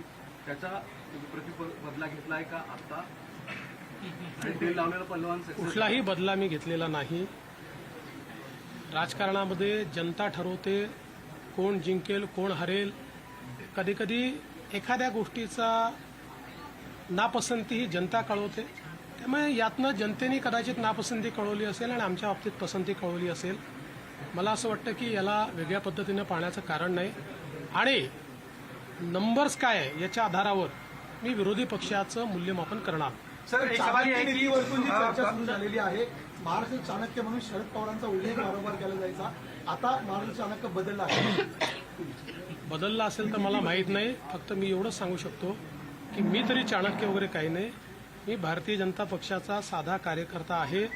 माझा पक्ष मला ताकद देतो, माझ्या पाठीशी उभा राहतो, म्हणून मला हे सगळं करता येतं. आमच्या पक्षातले जे वेगवेगळे नेते आहेत हे सगळे नेते माझं नेतृत्व मान्य करतात, म्हणून मला पुढे जाता येतं. त्याच्यामुळे चाणक्य वगैरे नाही. सर्व सांगितलं हे जे काही आम्ही जिंकलो आहे ही एकत्रित भारतीय जनता पक्षाचा हा विजय आहे. याच्यात देवेंद्र फडणवीसचं कॉन्ट्रीब्युशन हे फार लहान आहे. गैरकानूनी जीत ये कह रही है. संजय राउत ने स्टेटमेंट दिया है कि गैरकानूनी जीत है. इस जीत को नहीं मानते क्योंकि जनता आप लोग के खिलाफ थी. और सर और इसी से एक सवाल इसी पे कंटिन्यू कर लेता हूँ सर. क्या देवेंद्र फडणवीस के रूप में समंदर वापस आ गया है? जो लोग घर किनारे पे बसाए थे बह जाएंगे? देखिए पहली बात तो ये है कि संजय राउत इनके ऊपर मैं कभी प्रतिक्रिया देता नहीं हूँ, लेकिन आज आवश्यकता इसलिए दे रहा हूँ. मुझे ये पता है कि झारखंड में झारखंड मुक्ति मोर्चा जीता है तो बहुत लेजिटिमेट जीता है. वहाँ चुनाव एकदम फेयर हुआ है. वहाँ पर इलेक्शन कमीशन ने अच्छा काम किया है. वहाँ पर ईवीएम इतना पक्का था कि वो हैक ही नहीं हो सकता. वहाँ लोकतंत्र का विजय हुआ है. और महाराष्ट्र में अगर हमको लैंडस्लाइड विक्ट्री मिली है तो इलेक्शन कमीशन भी बायस हो गया है. यहाँ का ईवीएम हैक हो गया है. यहाँ पर लोकतंत्र की हत्या हो गई है. देखिए कभी न कभी आत्मचिंतन करने की आवश्यकता होती है. जो आत्मचिंतन नहीं करते जिंदगी में वो समाप्त हो जाते हैं. मुझे ऐसा लगता है कि कभी न कभी आत्मचिंतन करना चाहिए और इस प्रकार से वो बात करेंगे तो क्या लोगों का विश्वास बैठेगा? चलो थैंक यू. सर एक फोटो